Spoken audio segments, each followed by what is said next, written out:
15 years ago, the yacht my son was on caught fire in the middle of the Atlantic Ocean. Everyone told me he was gone. The authorities, the Coast Guard, the investigators, they all said the exact same thing. And for a decade and a half, I believed them. I buried an empty casket, and I mourned a boy who I thought was resting at the bottom of the sea. But at 3 a.m. today, my phone rang. A voice I had not heard in 15 agonizing years whispered through the heavy static.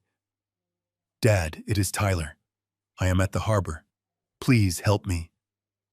I froze every muscle in my body, locking up. But when I finally got there, what I found set off a chain of events that would shatter my entire reality. Before I continue this story, let me know where you are watching from in the comments below. Hit the like button and subscribe to the channel if you believe that a father's instinct is never wrong, and that the truth will always rise to the surface, no matter how deep someone tries to bury it. My name is Richard Callahan. I am 70 years old, and I have spent my entire life building a shipping and logistics empire right here in Seattle. I am a man of facts, of schedules, of coordinates, and calculated risks. I do not believe in ghosts. I do not believe in miracles. But at exactly 3 o'clock this morning, the absolute silence of my mansion was torn apart by the sharp, relentless ringing of my cell phone. I was lying awake in the dark, listening to the heavy Seattle rain beat against the floor-to-ceiling windows of my bedroom. The house was dead quiet. My wife Monica was sound asleep beside me, her breathing steady and calm. I reached over to the nightstand, my joints aching slightly with the damp cold, and picked up the phone. The screen glared brightly in the pitch-black room. The caller ID simply read, "Unknown." At my age and in my line of work, a phone call at 3 a.m. never brings good news. It usually means a cargo ship has been delayed, a container has been compromised, or a storm has derailed a multi-million-dollar supply chain.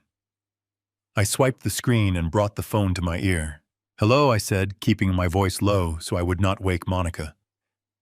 For a moment, there was nothing but the harsh, crackling sound of digital static and the distant howling wind. I was about to hang up, assuming it was a misdial or a bad connection from one of my overseas port managers. But then a voice broke through the noise. It was faint, ragged, and trembling with a kind of raw terror that made the blood in my veins run completely cold. "Dad." I stopped breathing. The air was instantly sucked right out of my lungs. My hand tightened around the phone so hard the casing groaned. "Dad, please, it is Tyler." My mind violently rejected what my ears were hearing. Tyler was gone. My eldest son, my boy from my first marriage, had died 15 years ago. I remembered the exact day the Coast Guard commander called me. I remembered the sickening drop in my stomach when he explained that the yacht Tyler had been vacationing on had suffered a catastrophic engine fire. It had burned to the waterline before sinking into the dark, freezing depths of the Atlantic. They found debris. They found life jackets. But they never found Tyler. For 15 years, I have carried the crushing weight of that empty mahogany casket.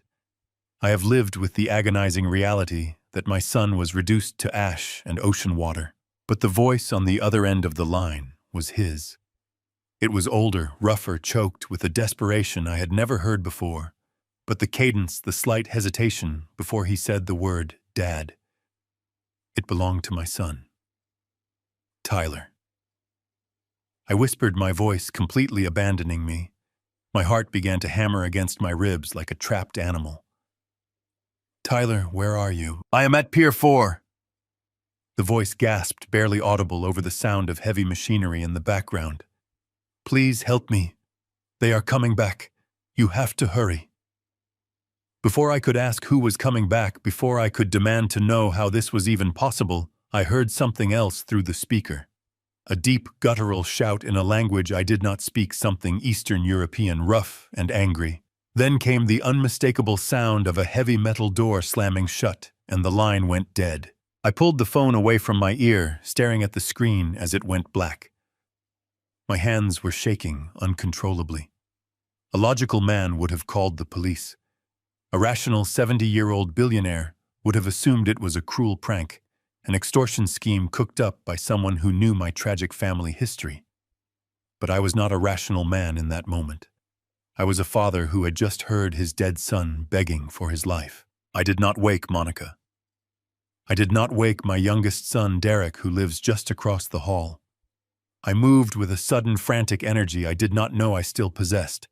I threw on a heavy wool coat over my sleepwear, grabbed my truck keys from the valet tray, and practically ran down the sweeping staircase of my home. The rain was coming down in sheets as I threw open the front doors and rushed out into the freezing Seattle night. I climbed into my truck, started the engine, and tore out of the driveway, my tires slipping on the wet asphalt. My mind was a chaotic blur of grief, confusion, and blind panic. Pier 4 was one of the oldest and most isolated industrial docks in the city. It was a place dominated by towering, rusted cranes and endless rows of shipping containers. It was not a place someone went for a casual stroll at 3 in the morning. As I sped through the desolate, rain-slicked streets, the memories I had spent 15 years trying to suppress came flooding back with agonizing clarity. I remembered Tyler's laugh. I remembered the day he graduated from college, standing tall and proud, ready to take on the world. And I remembered the absolute void that consumed my life when they told me he was dead. I threw myself into my work after that. I built my company into an unstoppable machine, using success as a shield to block out the pain. I married Monica, hoping to rebuild a fractured family, and focused on raising Derek. I did everything I could to move forward. But hearing that voice tonight had ripped open a scar that had never truly healed. I pressed harder on the gas pedal, running a red light, as the harbor finally came into view. The sprawling expanse of Pier 4 looked like a ghost town under the sickly yellow glow of the sodium streetlights. Massive cargo ships bobbed heavily in the dark water, their massive steel hulls groaning against the docks. The rain was relentless, washing over the windshield in heavy waves as I slammed on the brakes and skidded to a halt near the edge of the pier. I shoved the door open and stepped out into the freezing downpour. The wind whipped off the Puget Sound, biting through my coat. "Tyler," I shouted, my voice swallowed instantly by the sheer vastness of the industrial port. "Tyler, are you here?" There was no answer. Only the rhythmic clanking of chains hitting the metal masts of the ships and the low mechanical hum of a distant generator. I started walking, the cold rain soaking my hair and running down my face. I moved past towering stacks of rusted shipping containers, my eyes scanning the deep black shadows stretching between them. Every shadow looked like a person. Every sound felt like a footstep. I walked deeper into the labyrinth of steel and wet concrete, my heart pounding so hard my chest physically ached. I called out his name again and again, but the harbor remained stubbornly, terrifyingly empty. There was no sign of my son. There was no sign of anyone. The rational part of my brain began to creep back in, whispering that I was an old fool chasing ghosts in the rain. I was standing in the freezing dark, screaming for a dead man. I stopped near a pile of wooden pallets, breathless and shivering, ready to admit defeat. Ready to believe that my mind had finally snapped under the weight of 15 years of unresolved grief. But then, from the narrow, pitch-black alley between two massive red containers, I heard a sound. It was the faint, wet scrape of a shoe dragging against the asphalt. Someone was breathing heavily in the dark, hiding just out of sight. I froze, my muscles tensing as I peered into the absolute blackness. I took a slow, hesitant step forward, the rain continuing to beat down around me. And that is when a hand lunged out of the darkness and grabbed my coat.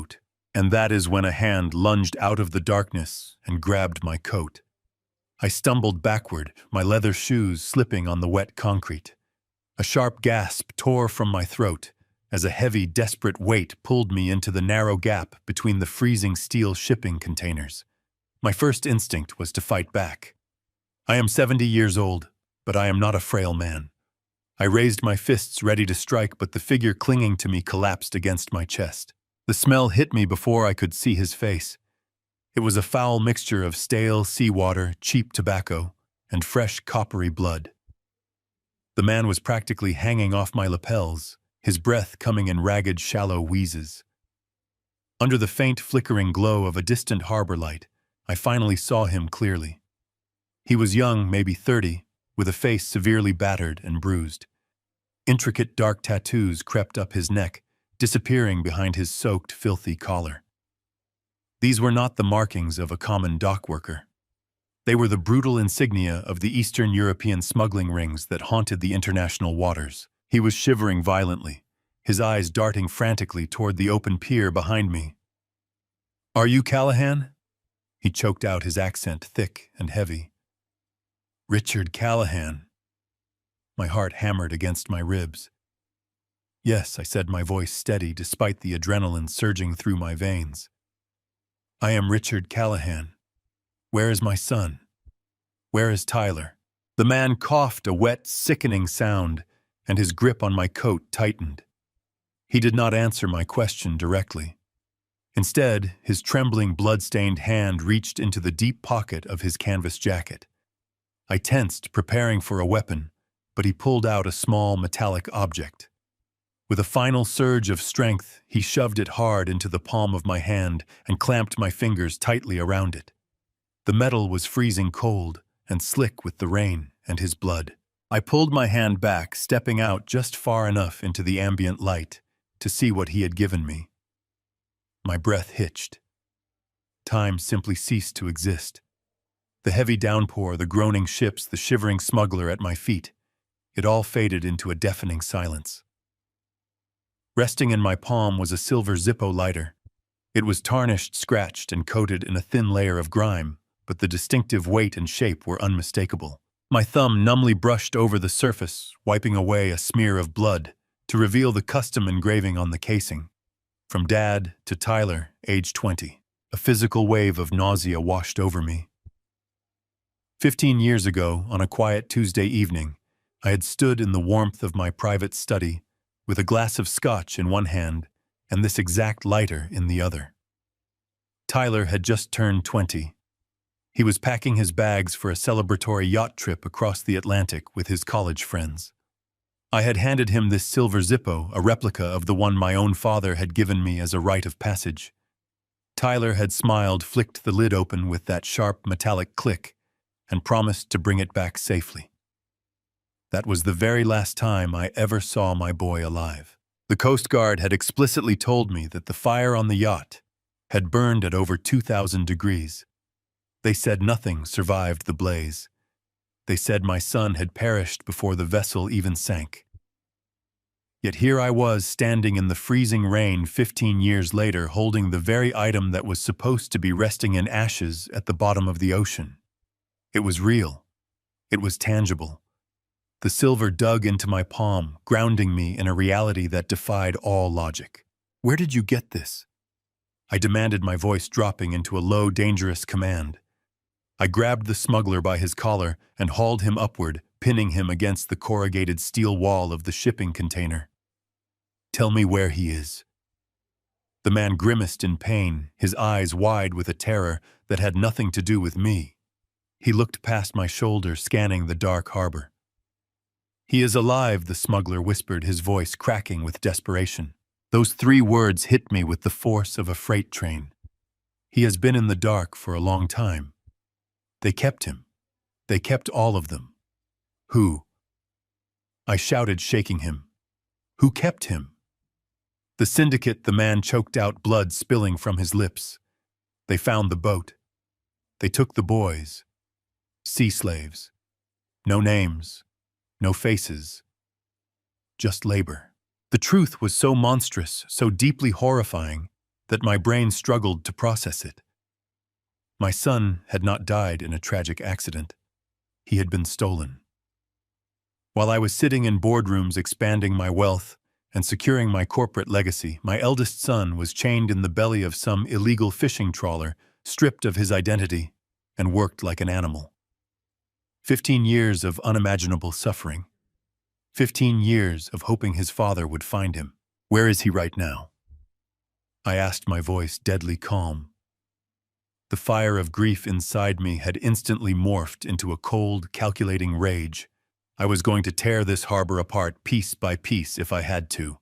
"The freighter," the smuggler wheezed, pointing a trembling finger toward the deep water docks at the far end of the pier. The rusted ship. They are moving him tonight. The operation is compromised. They are clearing the inventory. If he gets on that ship, he goes to the international waters. You will never find him again. You have to stop them. His words were abruptly cut off. A blinding pair of headlights suddenly ignited at the end of the alleyway, cutting through the heavy rain like searchlights. The harsh glare illuminated the narrow space between the containers, blinding me temporarily. Before I could react, the deep guttural roar of a massive engine echoed through the corridor. A black SUV with completely tinted windows and no license plates accelerated out of the shadows. It did not swerve. It did not brake. It barreled straight toward us with lethal, terrifying speed. "Look out!" the smuggler screamed. He shoved me backward with a sudden, violent force. I flew out of the path of the vehicle, crashing hard onto the wet, unforgiving asphalt. The impact knocked the wind completely out of my lungs, and my head slammed against a wooden pallet. Through my blurred vision, I watched in sheer horror as the heavy SUV slammed directly into the smuggler. The sickening thud of metal striking bone echoed over the storm. The man was caught under the heavy front grille, dragged violently across the rough concrete. The driver did not even touch the brakes. The vehicle sped out of the alley, rounding the corner of the harbor, and vanishing into the pitch-black night as quickly as it had appeared.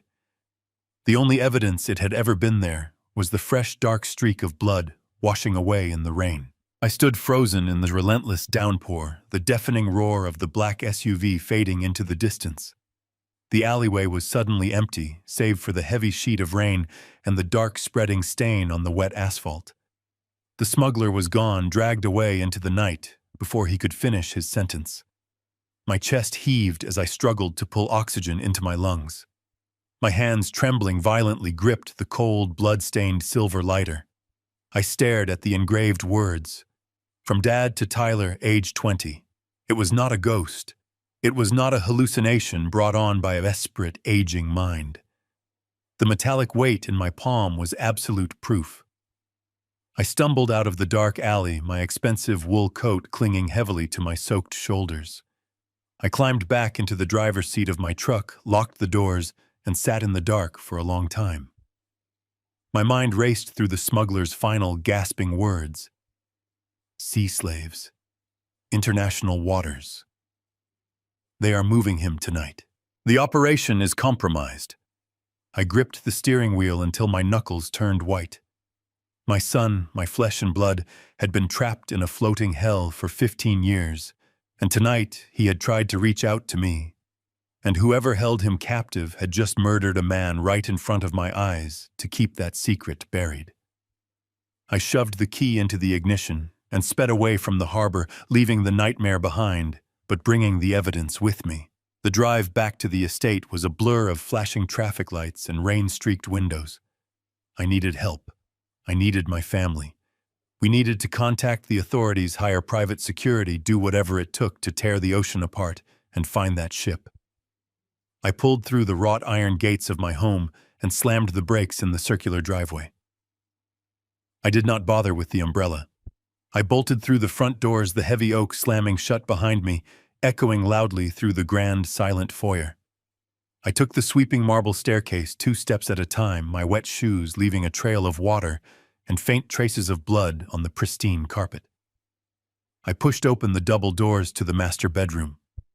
The room was warm, dimly lit by the security floodlights outside. Monica was still fast asleep, her breathing slow and rhythmic beneath the heavy silk comforter. "Monica," I said, my voice cracking as I approached the edge of the mattress. "Monica, wake up." She stirred, groaning softly as she turned over. She slowly opened her eyes, squinting against the darkness. "Richard," she murmured, her voice thick with sleep. "What time is it? Why are you all wet?" I sat on the edge of the bed and reached over, turning on the bedside lamp. The sudden burst of light illuminated my pale, rain-soaked face and my trembling hands. I held out the silver Zippo lighter. The blood on the casing had started to dry, turning into a dark, rusty crimson. Monica stared at it, her brow furrowing in confusion. He is alive, I choked out the words, tearing through my throat. Monica Tyler is alive. He called me. For a fraction of a second, a strange, unreadable expression flashed across her face. It was so fast I barely registered it. But then her eyes widened to an unnatural degree. She let out a sharp, breathless gasp, her hands flying up to cover her mouth. What she whispered, her voice trembling. "Richard, what are you saying? That is impossible." I got a phone call. I explained the words tumbling out of me in a frantic rush. It was his voice. He told me he was at Pier 4. I drove down there, Monica. I went to the docks. He was not there, but a man found me. A smuggler. He gave me this lighter. Tyler's lighter. The one I gave him the night before the fire. The man told me Tyler was sold. He has been held captive on a cargo ship for 15 years, and they are moving him tonight. Monica stared at the lighter, her breathing growing rapid and shallow. And then the performance began. It was absolute perfection. She let out a guttural, agonizing wail that seemed to tear from the very bottom of her soul. She collapsed forward, burying her face in her hands, her shoulders shaking with violent, uncontrollable sobs. "No," she cried out, her voice muffled by her tears. "No, it cannot be. Oh my God, Richard. Tyler. My poor boy." She threw her arms around my neck, clinging to me as if her legs had completely given out. She wept loudly, her tears mixing with the rainwater on my coat. I held her, feeling a surge of protective instinct. She had raised Tyler alongside me since he was a teenager. She had mourned him just as fiercely as I had. Or so I believed. The sheer volume of her sobs echoed through the quiet hallway. A moment later, the bedroom door swung open. Derek stood in the doorway wearing a pair of sweatpants and a plain gray t-shirt, his hair ruffled from sleep.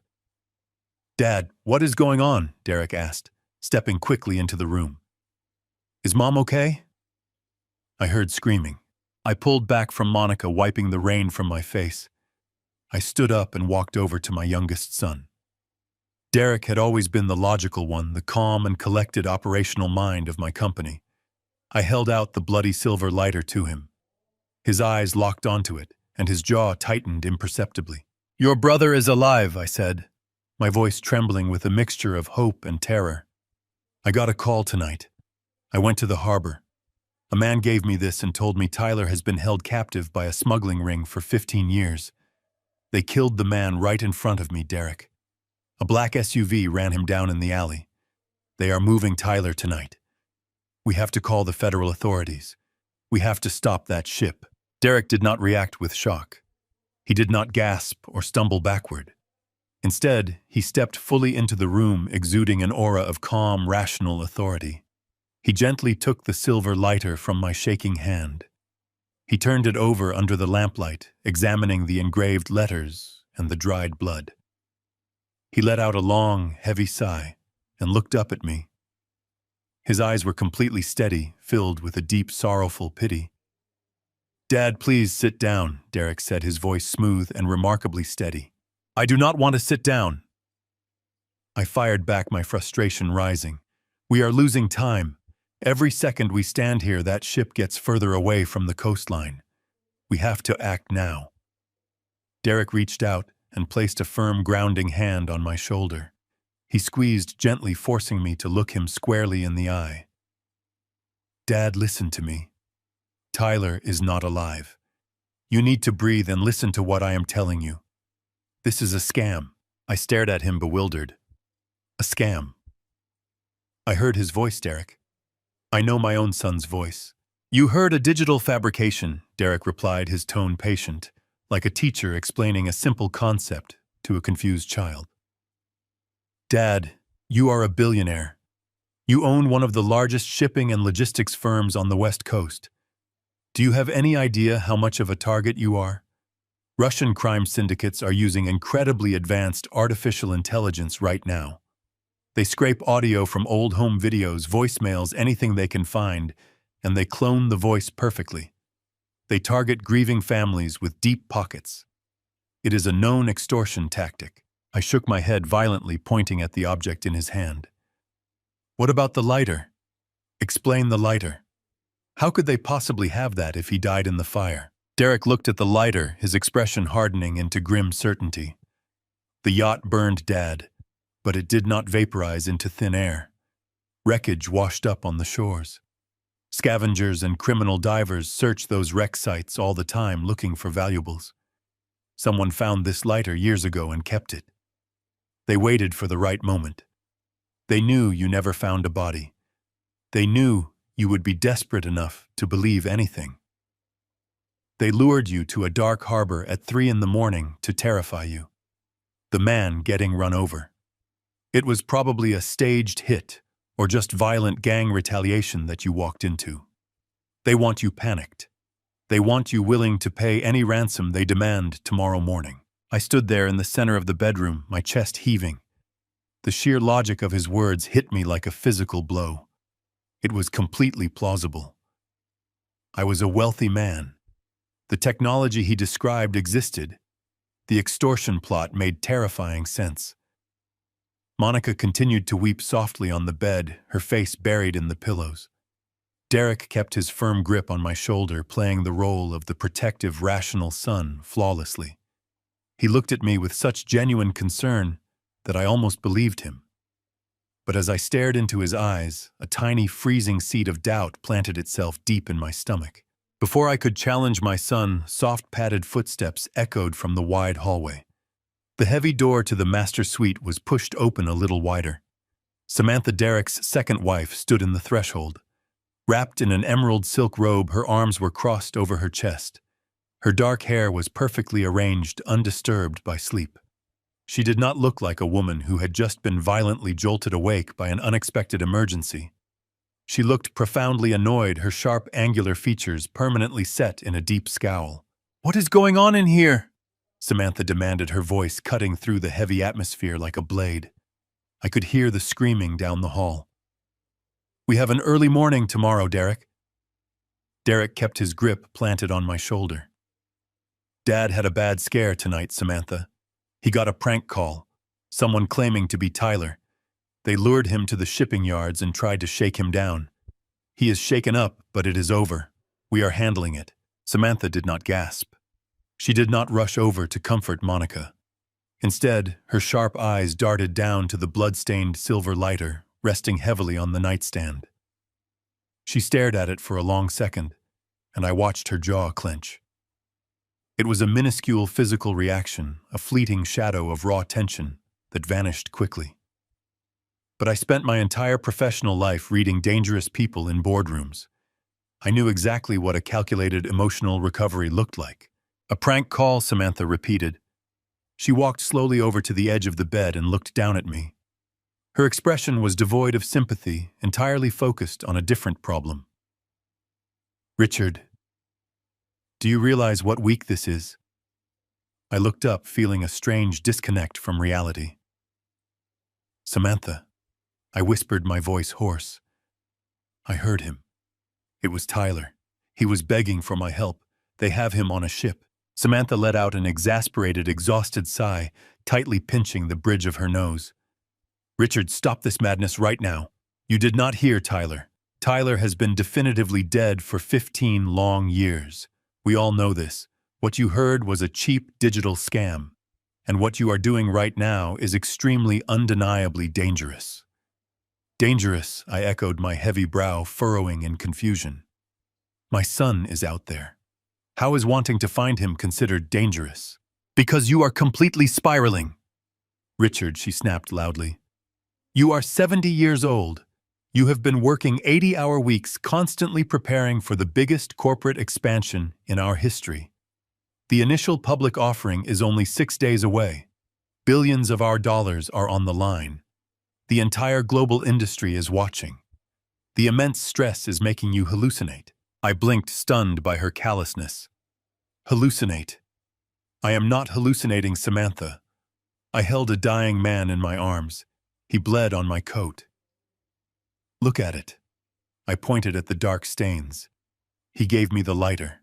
"It is a prop," Samantha said casually, dismissing the horror. It is used by common street criminals who prey on the weak. They aggressively researched your family history, digitally, cloned a voice, and bought a vintage lighter to totally mess with your head. And it worked. Look at yourself right now. You are a billionaire chief executive standing here dripping freezing wet, raving about ghost ships and dead sons. Derek stepped closer to his wife, nodding. She is right, Dad. You have been under immense pressure lately. The IPO has taken a massive toll on your mental health. This extortion attempt just pushed you over the edge. Samantha leaned in closer, her voice dropping into a dark, threatening register. Let me be completely clear with you, Richard. If the board of directors hears that their chief executive is running around the harbor docks, chasing dangerous phantoms, they will panic. They will clearly see a man losing his fragile grip on reality. They will instantly force a medical evaluation and forcefully vote you out. Everything you have personally built will be handed over to a corporate receiver. I stood in the bedroom, the heavy rain lashing against the glass windows behind me. The silence became absolute, broken only by Monica's manufactured weeping. I looked at the three of them. My fragile wife, my protective son, my ruthless daughter-in-law. They had formed a perfect wall around me. The logic they presented was flawless. The corporate threat was real. If the board believed I was experiencing a severe psychotic break, they would permanently strip me of my power within 24 fast hours. I would be completely legally neutralized while my company and vast wealth were heavily controlled by Derek and Samantha. It was a brilliant, masterful performance. They were actively using my immense grief as a blunt weapon. If I fought them right now, if I foolishly insisted on calling the federal authorities, they would execute their plan. They would swiftly have me declared mentally unfit. And while I fought for my own autonomy, that rusted cargo ship carrying my firstborn son would smoothly sail into international waters, disappearing into the dark ocean. I needed time. I needed freedom of movement. And most importantly, I needed them to believe that they had won. I needed them to think that their psychological manipulation had successfully broken me down. I let out a ragged breath, letting my shoulders slump. I allowed the exhaustion to wash over my face. The freezing seed of doubt in my stomach had blossomed into a cold, terrifying certainty. These people were not my family. They were my wardens, and they were hiding something monstrous. I raised my head and looked at Derek, forcing my eyes to soften. "You are right," I whispered. "I am just a tired old man." Derek exhaled the tension leaving his shoulders. He pulled me into an embrace. "It is okay, Dad. We will take care of you. We will make sure these scammers never bother you again." I nodded slowly, pulling away. I placed a hand on Monica's shoulder. She squeezed my fingers. "I am sorry I woke you," I murmured. "I will go to the guest room so you can sleep." Samantha watched me with a look of smug satisfaction. "Get some rest, Richard. Everything will look clearer in the morning. We need you sharp for the board meeting on Tuesday." I turned away and walked slowly out of the master suite, dragging my feet to complete the illusion of a broken man. I closed the heavy door, stepping into the dark hallway of my mansion. The second the latch clicked, the illusion vanished. My posture straightened. The trembling in my hands ceased. My breathing steadied. The overwhelming grief that had blinded me was gone, replaced by an icy, calculated focus. Inside my chest, a heavy iron switch flipped. I walked down the corridor, my mind working through the logistics of the silent war I was about to wage. They thought I was a clueless, aging relic. They had fatally underestimated the dangerous man who had built this sprawling empire from absolutely nothing. I was not going to call the police. I was going to systematically dismantle their operation, unearth their darkest secrets, and find out exactly what happened to my son 15 years ago. And when I uncovered the truth, I would burn their privileged lives to the ground. I reached the guest room, stepped inside, and locked the heavy door. I looked out at the pouring rain. The silent hunt had officially begun right now. I walked very slowly into my private study, a sprawling room lined with dark mahogany and floor-to-ceiling bulletproof glass, that overlooked the entire rear estate. The moment the heavy wooden door clicked shut, the carefully constructed facade of the exhausted, confused old man dissolved completely. I stood tall, rolling my shoulders to release the deep tension that had coiled in my muscles during that sickening performance in the master bedroom. My mind was racing, cataloging every single word, every micro-expression, every calculated breath Monica, Derek, and Samantha had just taken. They had rehearsed that response.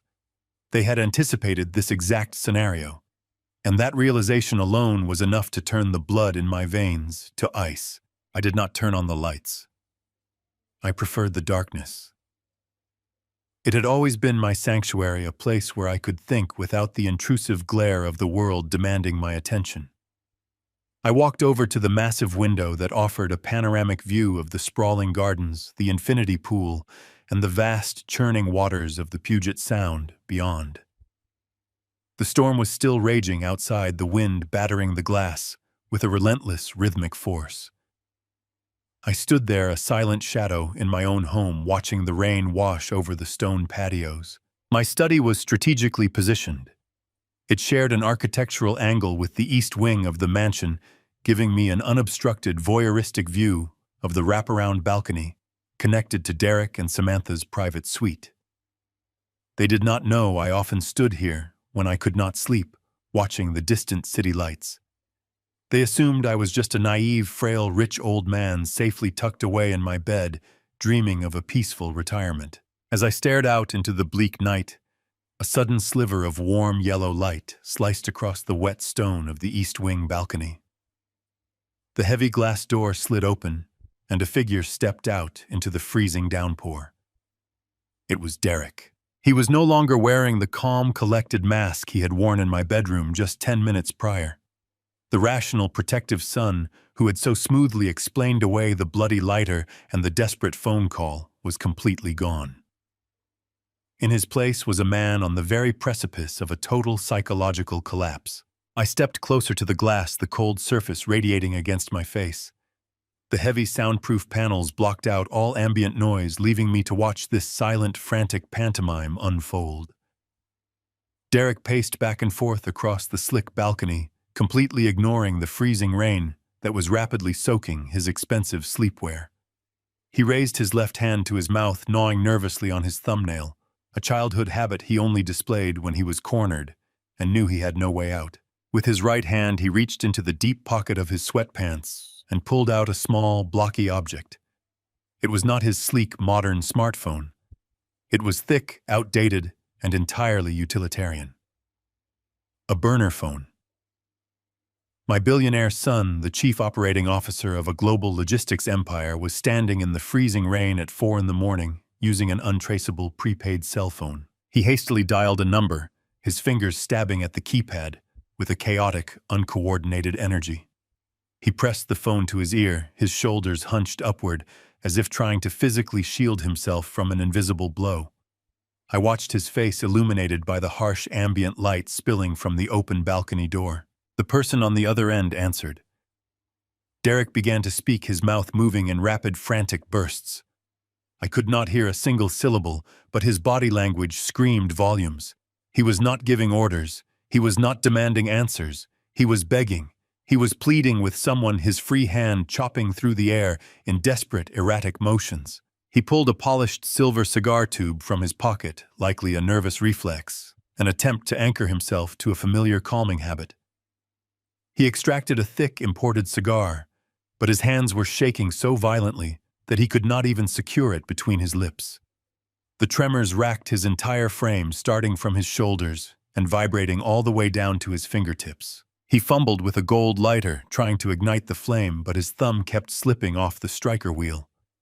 In a sudden, explosive fit of frustration and raw terror, his grip failed entirely. The expensive cigar slipped from his trembling fingers, tumbling over the glass railing and disappearing into the dark, churning waters of the pool below. Derek did not even watch it fall. He just gripped the burner phone tighter, pressing it so hard against his ear that his knuckles turned a stark bone white. He squeezed his dark eyes shut, his chest heaving with rapid, shallow breaths, as he listened to whoever was speaking on the other end of that line. I stood frozen in the dark study, my eyes locked on my youngest son. In the brutal, unforgiving world of corporate logistics, you learn to read people. You learn to strip away the words they say and focus entirely on the physiological reactions their bodies cannot hide. I had spent 50 years negotiating with ruthless competitors, navigating hostile takeovers, and breaking men who thought they held all the cards. I knew what anger looked like. I knew what annoyance looked like. And I knew exactly what pure, unadulterated terror looked like. If Derek truly believed the fabricated narrative he had just sold me, if he honestly thought I had simply received a malicious prank call from a Russian extortion ring, he would be annoyed. He would be aggressively calling our corporate security director. He would be pacing that balcony with a scowl, annoyed that an external threat was attempting to disrupt his carefully planned initial public offering. He would be focused on mitigating a financial risk. But the man standing on that balcony was not annoyed. He was fighting for his actual life.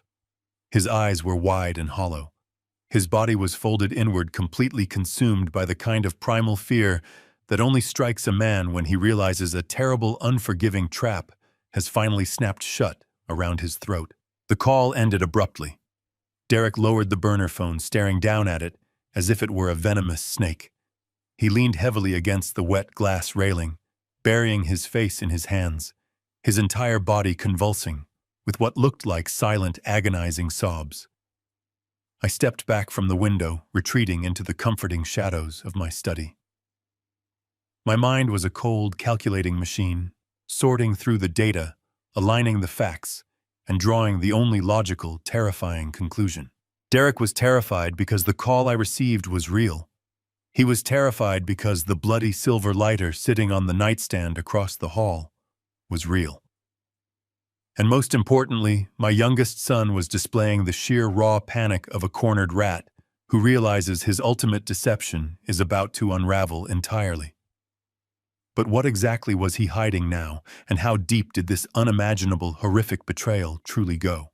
But what exactly was he hiding now, and how deep did this unimaginable, horrific betrayal truly go? The harsh light of early morning finally broke through the heavy, oppressive gray clouds, casting long, pale shadows across the polished hardwood floors of my sprawling estate. The relentless, violent storm that had battered the city of Seattle all night had finally passed, leaving behind a bitter, cold, damp silence that seemed to completely suffocate every single room in the mansion. I had not slept a single solitary second. I had remained completely immobile in my massive study, sitting rigidly in the heavy leather chair behind my desk, staring blindly at the dark oak-paneled walls. My mind was a terrifying, exhausting labyrinth of fragmented memories, horrifying possibilities, and a continuously growing monstrous realization that I was currently living inside a carefully constructed, masterful lie. The haunting image of Derek shaking uncontrollably on the balcony was permanently and painfully burned into my retinas. The sheer, unadulterated panic in his wide eyes definitively proved that my youngest son was a vital, active part of this terrifying nightmare. But I deeply needed to know about Monica. I desperately needed to know if the beautiful woman I had intimately shared my bed with for nearly 2 decades, the woman who had wept so convincingly and so loudly in my arms just a few brief hours ago, was also heavily complicit in this unimaginable horror. I needed absolute, undeniable physical proof, and as I sat there in the chilling morning silence, I knew exactly how to easily get it. I slowly looked down at the heavy blood-stained silver Zippo lighter that was currently resting quietly on the pristine surface of my dark desk. The dried, crusty blood of the brutally murdered dock smuggler was still thickly smeared across the deeply engraved metal letters. It was the only physical piece of hard evidence directly connecting me to the terrifying truth that Tyler was still out there suffering in the dark. I began to form a simple yet highly effective psychological test. If my family truly believed the false narrative they had so forcefully and aggressively sold me last night, if they honestly and genuinely thought this silver lighter was absolutely nothing more than a cheap, discarded prop used by a highly sophisticated Russian extortion ring, they would simply ignore it entirely. They would view it as a painfully distasteful, highly toxic reminder of a cruel, emotionally damaging scam and purposely leave it completely alone. But if they were actively hiding something deeply and profoundly sinister, if they secretly knew this lighter was totally authentic and represented a genuine, extremely dangerous threat to their carefully protected secrets, they would definitely not be able to tolerate its existence. They would feel an overwhelming, urgent need to eradicate it completely and permanently. I slowly stood up, my old joints feeling incredibly stiff from the long, agonizingly sleepless night, and confidently walked over to the intricately woven brass wastebasket situated directly near the heavy mahogany door.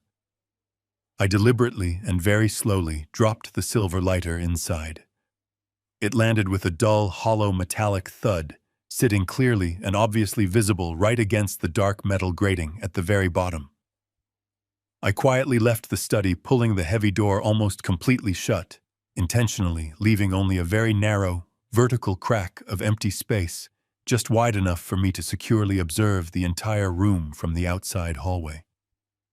I stepped silently back into the adjacent reading alcove, blending myself perfectly and completely into the deep, dark shadows cast by the towering antique bookshelves. The morning silence in the massive mansion was heavy, dense, and profoundly oppressive. I stood there perfectly still, tightly controlling my shallow breathing, nervously, waiting for the large house to finally begin its standard morning routine. Time seemed to stretch into a brutally agonizing, impossible crawl. Every single rhythmic tick of the grandfather clock, located down in the main foyer, felt like a heavy physical hammer, striking directly against my tired chest. Finally, after what genuinely felt like several agonizing hours of silent isolation, I clearly heard the soft, distinctly muted padding of expensive slippers slowly descending the grand staircase. It was Monica. Her physical movements were usually very graceful, lethargic, and incredibly slow in the mornings, but today her rapid steps were notably sharp, exceptionally quick, and clearly driven by a quiet, extremely nervous energy. I pressed my shoulder firmly against the cold plaster wall, tightly holding my breath, as her rapid footsteps drew closer and closer to my study. She paused abruptly right outside the mahogany door. Through the extremely narrow crack, I intently watched her perfectly manicured hand rest hesitantly on the cold brass handle. She pushed the heavy door open just slightly, carefully, peering deeply into the dark room to absolutely ensure that I was not currently sitting at my large desk. Falsely believing she was completely and totally alone, she quickly slipped inside, closing the heavy door just enough to fully shield herself from the main corridor, completely and blissfully unaware of my silent, watchful presence hiding in the deep shadows. I watched my beautiful wife incredibly closely. The devastating, earth-shattering grief she had dramatically displayed in our master bedroom only a few short hours ago had completely and entirely vanished, without a single trace. There were absolutely no tears, no trembling lips, no dramatic signs of a grieving, heartbroken, mourning mother. Her face was firmly set in a hard, rigid, utterly terrifying mask of pure, cold calculation. Her sharp, highly alert eyes immediately scanned the entire room, darting rapidly from the massive desk to the tall bookshelves until they finally locked completely onto the brass wastebasket. She stepped rapidly forward, her intense gaze fixed entirely and exclusively on the blood-stained silver lighter, resting quietly at the very bottom. If she truly and honestly believed it was a fake prop from a dangerous scammer, she would have simply looked away in profound disgust and loudly called for the dedicated housekeeping staff to completely remove the trash. But her immediate physical reaction was completely and entirely different. Her upper lip curled forcefully backward in a nasty, deeply ugly sneer of absolute, unadulterated contempt. It was a terrifying look of pure, highly venomous hatred that chilled my aging body to the very marrow of my bones. She absolutely did not reach in to grab it with her bare hands. Instead, she quickly and aggressively pulled a delicate silk handkerchief from the deep pocket of her expensive morning robe. She leaned sharply over the brass basket and angrily snatched the heavy silver lighter, immediately wrapping it tightly and securely in the soft fabric, as if the mere physical touch of it would violently burn her bare skin. She clutched it highly aggressively against her chest, her knuckles instantly turning a stark white, her dark eyes blazing wildly with a fierce, incredibly aggressive purpose. She spun swiftly around and marched very briskly toward the door. I silently and carefully retreated much deeper into the dark shadows of the reading alcove as she hurried rapidly out of the study and headed straight down the long carpeted corridor toward the main kitchen. I patiently waited 3 long seconds before smoothly stepping out of my dark hiding place. I moved completely silently over the plush, expensive carpet, carefully following her distant, highly purposeful footsteps. The main kitchen was a massive, sprawling, pristine room filled entirely with imported white marble countertops and heavy industrial-grade cooking appliances. I stopped cautiously just outside the large arched entryway, actively keeping myself completely and totally hidden safely behind the thick, solid wall. I very cautiously leaned my body forward, peering quietly around the sharp corner to carefully watch her every single move. Monica stood rigidly in front of the deep stainless steel sink. She quickly unwrapped the silver lighter from her silk handkerchief, staring coldly down at the deeply engraved words one very last silent time. There was absolutely no hesitation. There was no lingering, painful sorrow. She aggressively dropped the heavy metal object directly down into the gaping dark drain of the heavy-duty industrial garbage disposal unit. The loud, sharp, metallic clatter echoed harshly against the quiet kitchen walls. Without missing a single solitary beat, she quickly reached out her hand and aggressively flipped the heavy electrical wall switch. The incredibly powerful disposal engine roared instantly to life with a deafening, wildly violent grind. The absolutely horrific, deeply terrifying sound of thick tempered steel aggressively chewing through solid metal violently filled the air. A high-pitched, highly agonizing screech of total physical destruction that made my tired stomach aggressively and painfully churn. Bright orange sparks briefly and violently illuminated the dark sink drain as the heavy machine viciously and completely tore the silver Zippo apart, totally shredding the absolute only remaining physical proof of my firstborn son into tiny, unrecognizable, completely destroyed metal fragments. Monica stood perfectly still, heavily leaning her delicate hands against the cold marble counter, silently watching the dark drain with an intense, deeply disturbing satisfaction. A profound, undeniably genuine look of pure, absolute relief washed completely and totally over her entire face. She slowly closed her eyes and let out a very long, highly satisfied, heavy exhale, acting exactly as if a massive, deeply life-threatening burden had just been permanently removed from her shoulders forever. I slowly pulled my head backward from the large archway, firmly pressing my spine completely flat against the cold, hard corridor wall. The violently loud, aggressive grinding noise of the disposal machine finally stopped entirely rapidly, replaced by the quiet, highly mundane sound of rushing tap water. The carefully constructed, completely fabricated family mask was now totally, permanently off forever. My beloved wife and my youngest son were absolutely not innocent victims of a complicated, highly sophisticated extortion plot. They were the actual deeply sinister masterminds actively hiding a devastating, completely world-shattering secret. I slowly closed my eyes tightly, completely accepting the brutal, incredibly horrifying reality. My family had truly become my absolute worst, most dangerous enemies.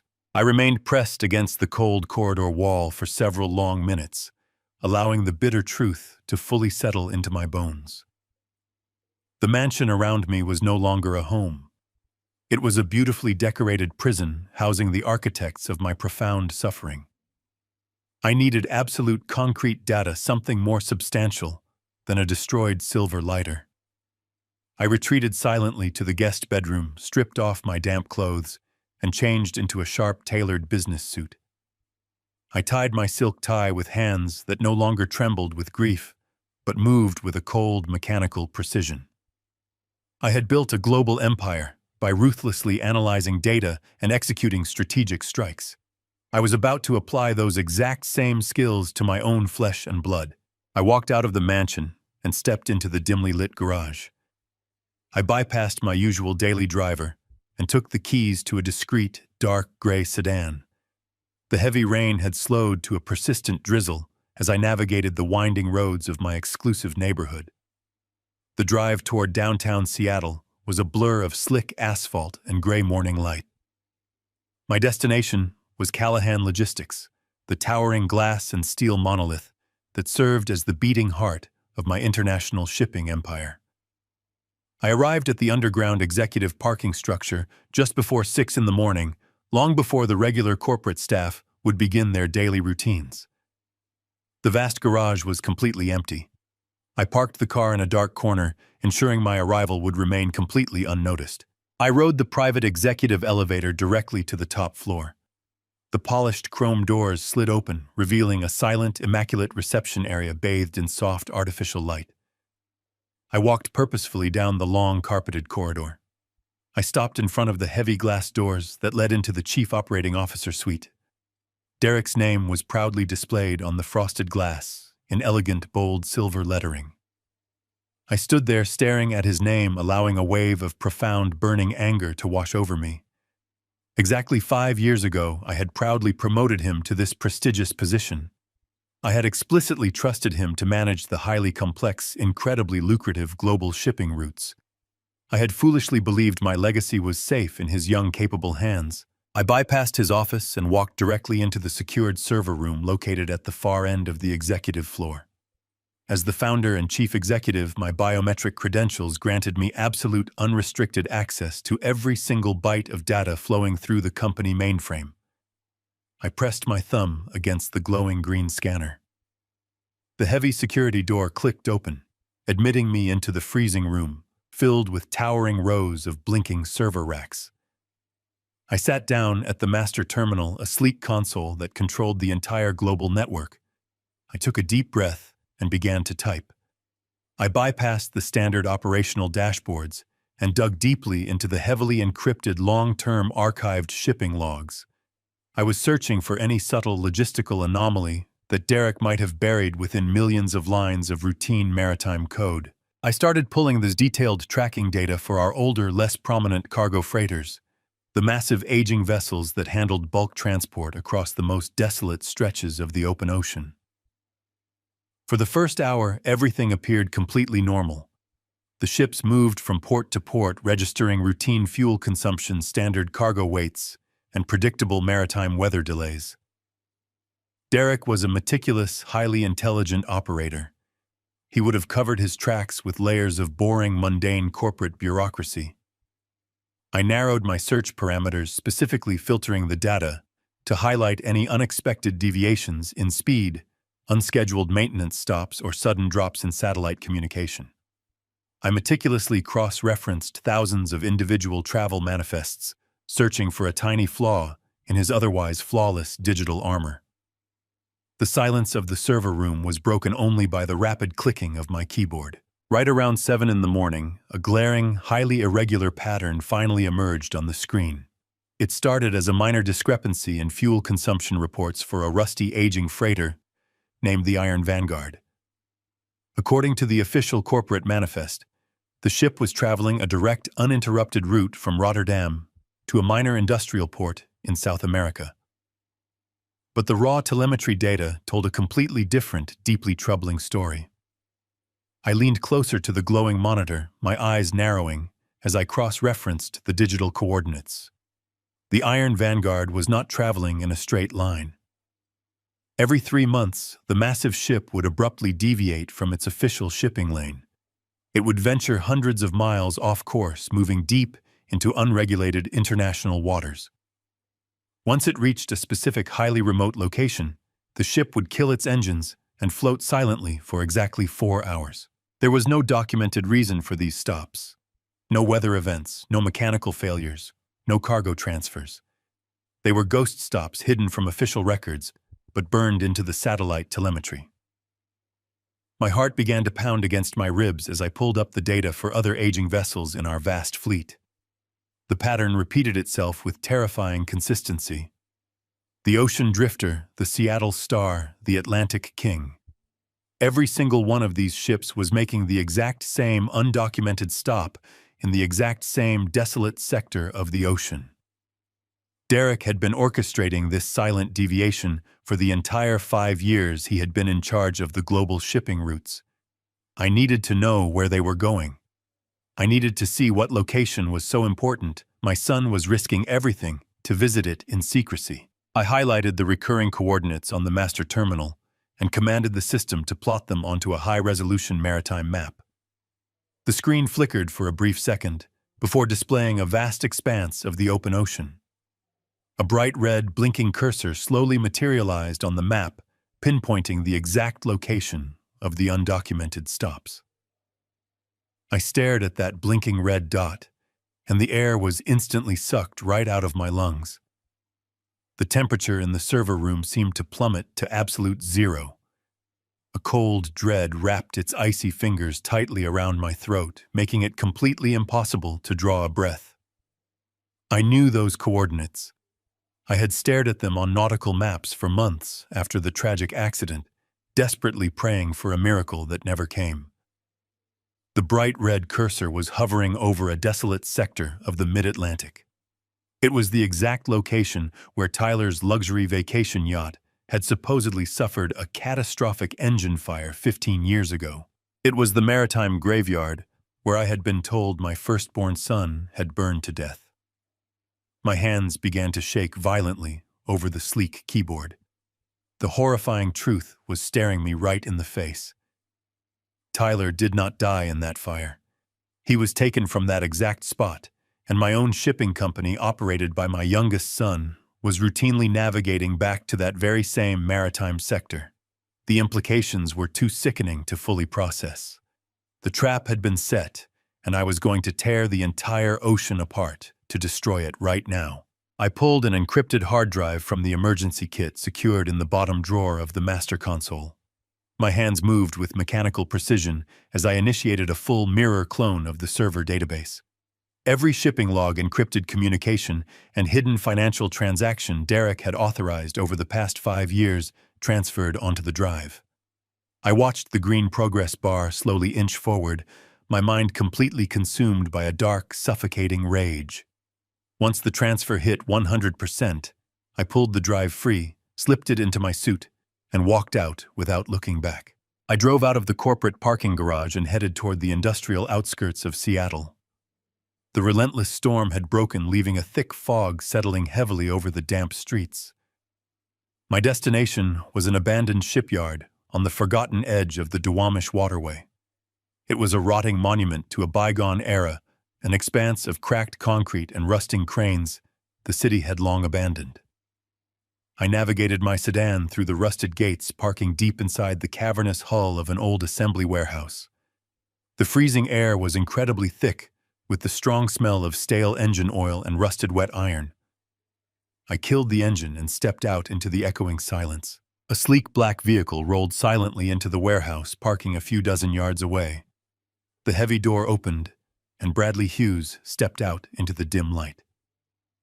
Bradley was 50 years old, a former special agent with the Federal Bureau of Investigation, who spent 2 decades hunting down the most ruthless syndicates on the western seaboard. We crossed paths often during my early years building the shipping empire. After he retired, I brought him on as my shadow fixer to handle delicate problems a billionaire could never make public. Bradley was the only man in this city I trusted more than my own blood. He walked toward me, his coat sweeping over the wet concrete. His sharp eyes immediately registered the tension radiating from my posture. He stopped a few feet away, hands resting casually in his pockets. "You called the emergency line, Richard," he said, his voice a low baritone that echoed faintly. "I have not heard that specific tone in your voice since the day we met. Tell me what has happened." I reached into my pocket, and pulled out the encrypted hard drive. I held it out to him, my grip tight and unyielding. Bradley looked at the drive, then up at my face before taking it from my hand. I received a phone call at 3 o'clock this morning. I began, my voice steady but laced with a burning intensity. It was Tyler. He is alive, Bradley. Bradley did not display any overt shock. His rigorous training kept his facial features neutral, but I saw the sudden tightening of his jawline. Tyler has been dead for 15 years. Richard, he replied carefully. We both read the final fire analysis. I thought so, I said, but I drove down to Pier 4. A smuggler found me in the dark. He physically gave me the exact silver Zippo lighter I gave Tyler the night before that yacht caught fire. The smuggler told me Tyler was pulled from the water by mercenaries and sold into the sea slave trade. He has been chained in the dark for 15 years. And right before the smuggler could tell me the rest, a black vehicle ran him down and silenced him forever. Bradley looked down at the hard drive, processing the terrifying implications of my words. And this drive, he asked. That drive contains the cloned archive of my corporate shipping logs for the past 5 years, I explained. I bypassed my son Derek's administrative access. I found a recurring, highly hidden pattern of ghost stops. Our older massive bulk cargo freighters have been regularly and intentionally deviating from their official shipping lanes. They have been dropping anchor in the exact sector of the Atlantic where Tyler's yacht supposedly burned to the waterline. Derek has been using my ships to interact with the syndicate that took my son. Bradley closed his hand around the hard drive, slipping it securely into his coat. Have you confronted Derek about this? Have you spoken to Monica? I told them all about the desperate phone call and the bloody lighter, I replied. They put on a masterful, deeply disturbing performance. They tried to convince me I was suffering from a psychotic break. They claimed Russian extortionists were using artificial intelligence to clone Tyler's voice. They wanted me to believe I was hallucinating, so they could easily declare me mentally incompetent and seize total control of the company. Bradley exhaled a long breath, the condensation pluming in the freezing air. They are actively managing the cover-up, he stated factually. They are trying to neutralize you before you can dismantle their logistical network. Exactly, I said. And that is why I need you to completely dismantle it for me. I need to know every secret they are hiding inside my own home. I stepped right up to him, looking deeply into his cold eyes. I am authorizing you to bypass all legal protocols, Bradley. I do not care about warrants. I do not care about privacy laws. I do not care about legal liability. I want you to unleash your entire team on my estate immediately. I want Derek's personal phone and his corporate phone fully cloned. I want a geographic tracker hidden deep inside his Porsche. And most importantly, I want their private master bedroom completely bugged with military-grade audio surveillance. By tonight. Bradley did not blink.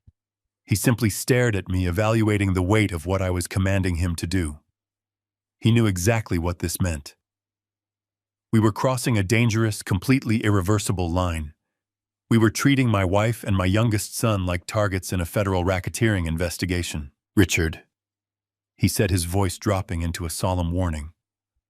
If I execute these orders, if I put my team inside your house and wiretap your family, we are opening a door that can never be closed.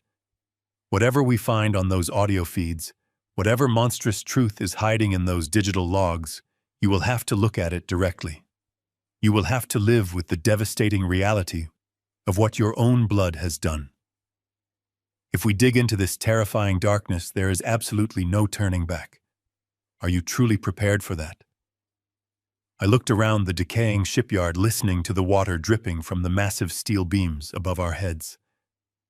I thought about the unimaginable suffering my firstborn son had endured while I sat comfortably in my heated mansion. The burning rage inside my chest completely consumed whatever lingering paternal affection I had left for the parasites living under my roof.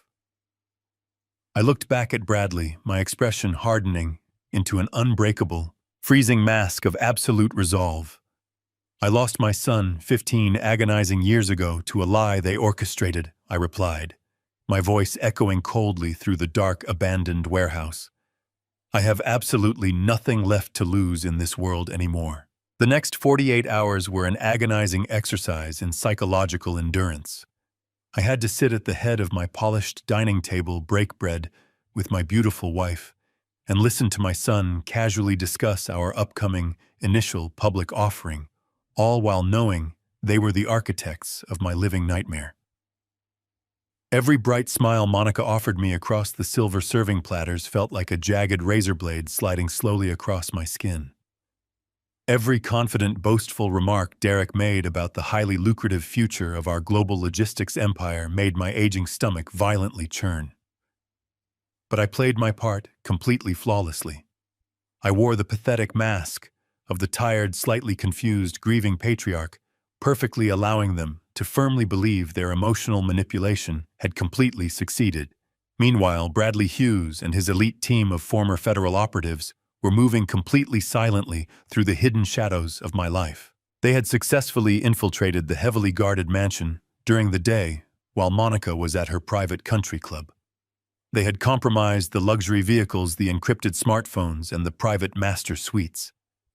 I was practically holding my breath, nervously waiting for the devastating truth to finally surface. The call came on a secure, untraceable line late Tuesday evening. Bradley did not use names or specific details over the open airwaves. He simply gave me a designated time and the exact coordinates to a sterile, windowless room located deep inside a heavily secured downtown data center. I told Monica I had to suddenly review some critical last-minute legal documents for the corporate expansion, kissed her cold cheek, and walked out the heavy oak doors. When I arrived at the underground safe room, Bradley was already waiting.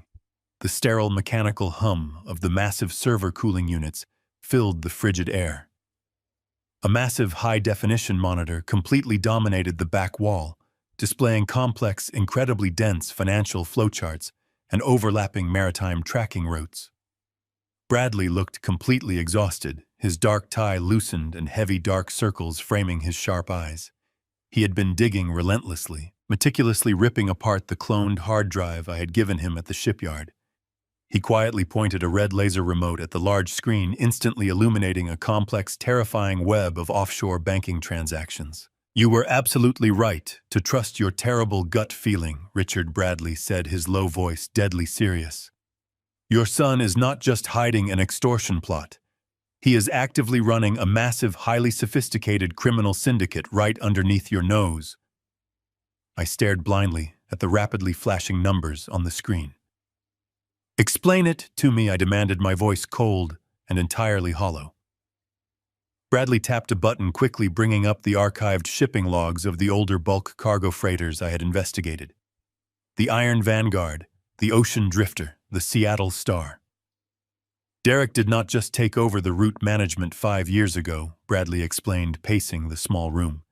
"He actively and intentionally repurposed your aging, less monitored vessels. He has been secretly leasing them out as ghost ships." I frowned, stepping much closer to the glowing screen. "Ghost ships?" Bradley nodded grimly, his face illuminated by the data.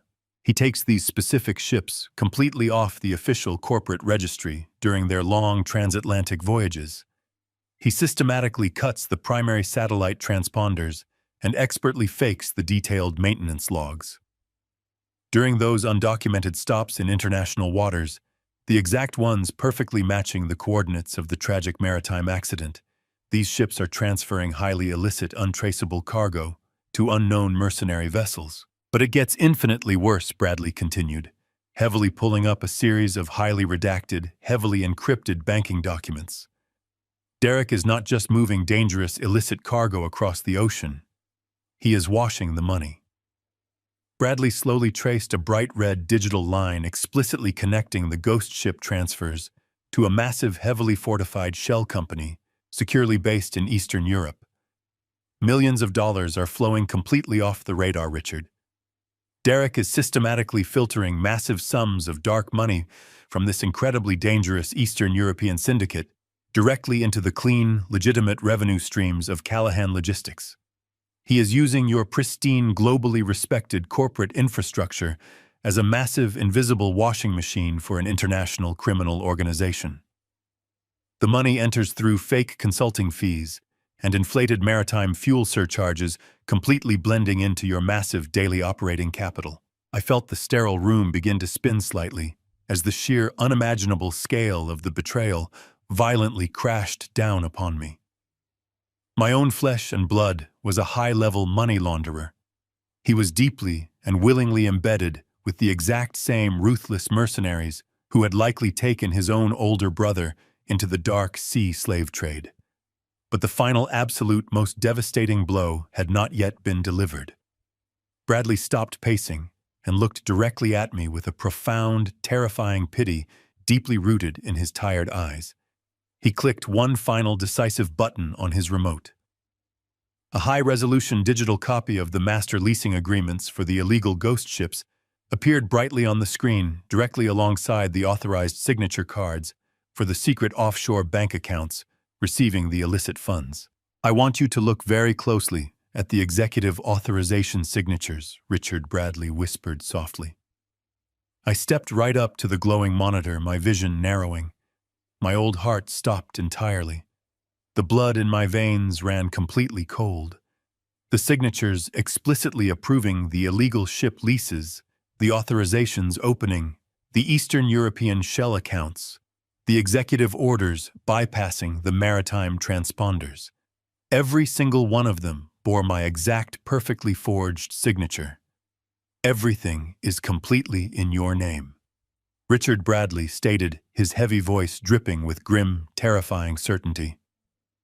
"Derek has completely and totally insulated himself from the fallout. He deliberately structured the entire illegal operation explicitly through your specific executive credentials.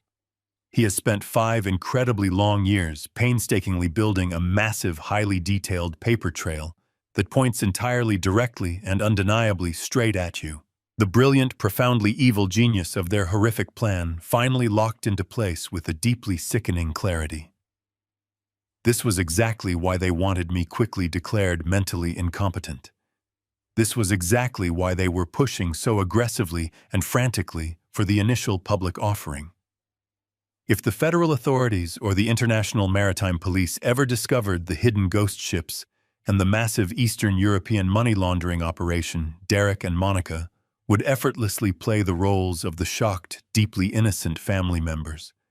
They would eagerly present heavily fabricated medical records, boldly claiming I was hallucinating ghosts and suffering from severe, irreversible cognitive decline.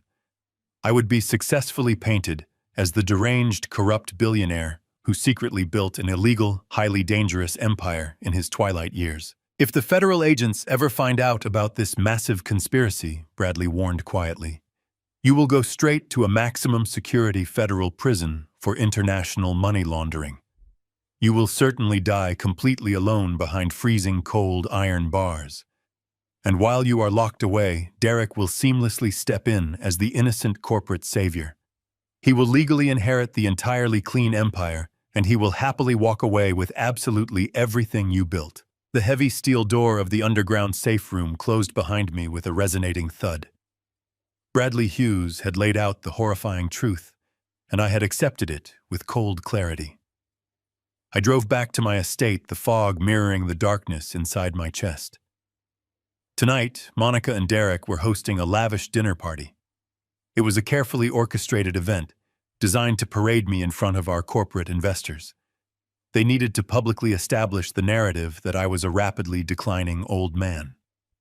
I was expected to smile, vaguely nod at their condolences, and play the patriarch slipping into senility. I parked in the garage and walked up the staircase to prepare for my performance. By 8 in the evening, the formal dining room was ablaze with golden bright chandelier light. Classical music floated through the corridors, mingling with the chatter of Seattle's corporate elite. I sat silently at the head of the mahogany table. My posture was deliberately slumped. I kept my eyes unfocused, staring blankly at the floral arrangements. Whenever an investor offered a sympathetic platitude about my recent stress, I offered a weak, confused smile. Monica sat at the opposite end, dressed in an emerald gown. She played the fiercely supportive wife to perfection.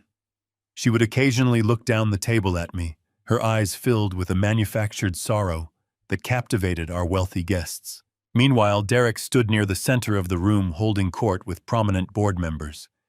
He was the picture of a brilliant young executive ready to shoulder the burdens of an aging father. He laughed smoothly at a terrible joke, raising his crystal glass to emphasize a point about our public offering. It was a breathtaking display of pure sociopathy. As I watched them spin their webs of deception, my mind focused entirely on the silent invasion taking place directly above our heads. Earlier that afternoon, I had bypassed the security mainframes guarding the estate. I had systematically deactivated the motion sensors and thermal cameras covering the east wing and the underground motorcade. Bradley and his team of elite operatives had slipped unnoticed into the mansion through the service corridors while the catering staff was busy in the main kitchen. While Derek poured a $5,000 bottle of vintage red wine for a corrupt investment banker, I knew Bradley was standing in the dark shadows of my son's private garage. The operatives were moving with absolute terrifying precision. They were systematically dismantling the sleek dashboard of Derek's black Porsche. They wired military-grade audio transmitters directly into the electrical harness of the luxury vehicle. Every single phone call Derek made during his private commutes, every hushed conversation he had while speeding down the highway would now be beamed directly to a secure server. While Monica gently patted the hand of a weeping corporate spouse weaving a tragic tale about my failing mental health, Bradley's second team was moving silently through the lavish master bedroom. They were planting highly advanced listening devices deep inside the ornate crown molding and behind the heavy silk window drapes. The room where my wife and youngest son had likely planned my total destruction was now completely compromised. While Samantha Derek's ruthless wife bragged loudly to a group of executives about her new charity initiative, another silent operative was carefully picking the heavy brass lock to her private lounging suite. They slipped miniature acoustic sensors behind the massive canvas paintings and inside the ventilation ducts. Samantha believed her private suite was an impenetrable fortress where she could safely scheme and manipulate. She had absolutely no idea that her pristine sanctuary had just been permanently breached. I sat at the head of the table, carefully cutting a small piece of roasted duck, chewing slowly, as the symphony of treachery played out around me. Derek walked over to my chair, placing a warm, seemingly affectionate hand firmly on my shoulder. He leaned down, his expensive cologne masking the scent of the rotting decay inside his soul. "Are you holding up okay, Dad?" he asked softly, his voice perfectly modulated to ensure the nearest investors could hear his touching concern. "You look incredibly tired tonight. We can excuse you early if the noise is getting to be too much." I looked slowly up at him, intentionally, allowing my hands to tremble slightly. "I am perfectly fine, Derek," I whispered, my voice intentionally weak and terribly raspy. "Just enjoying the wonderful company and the incredible wine. It is a beautiful evening." Derek offered a sad, patronizing smile, giving my shoulder one final squeeze before walking back to his captivated audience. I watched him go, my heart beating with a slow, icy thud. He thought he was brilliantly building a bulletproof narrative to steal my entire global empire. He honestly believed he was seamlessly orchestrating the tragic downfall of a legendary business titan. He had no idea that I was actively building a cold, inescapable iron cage right around him.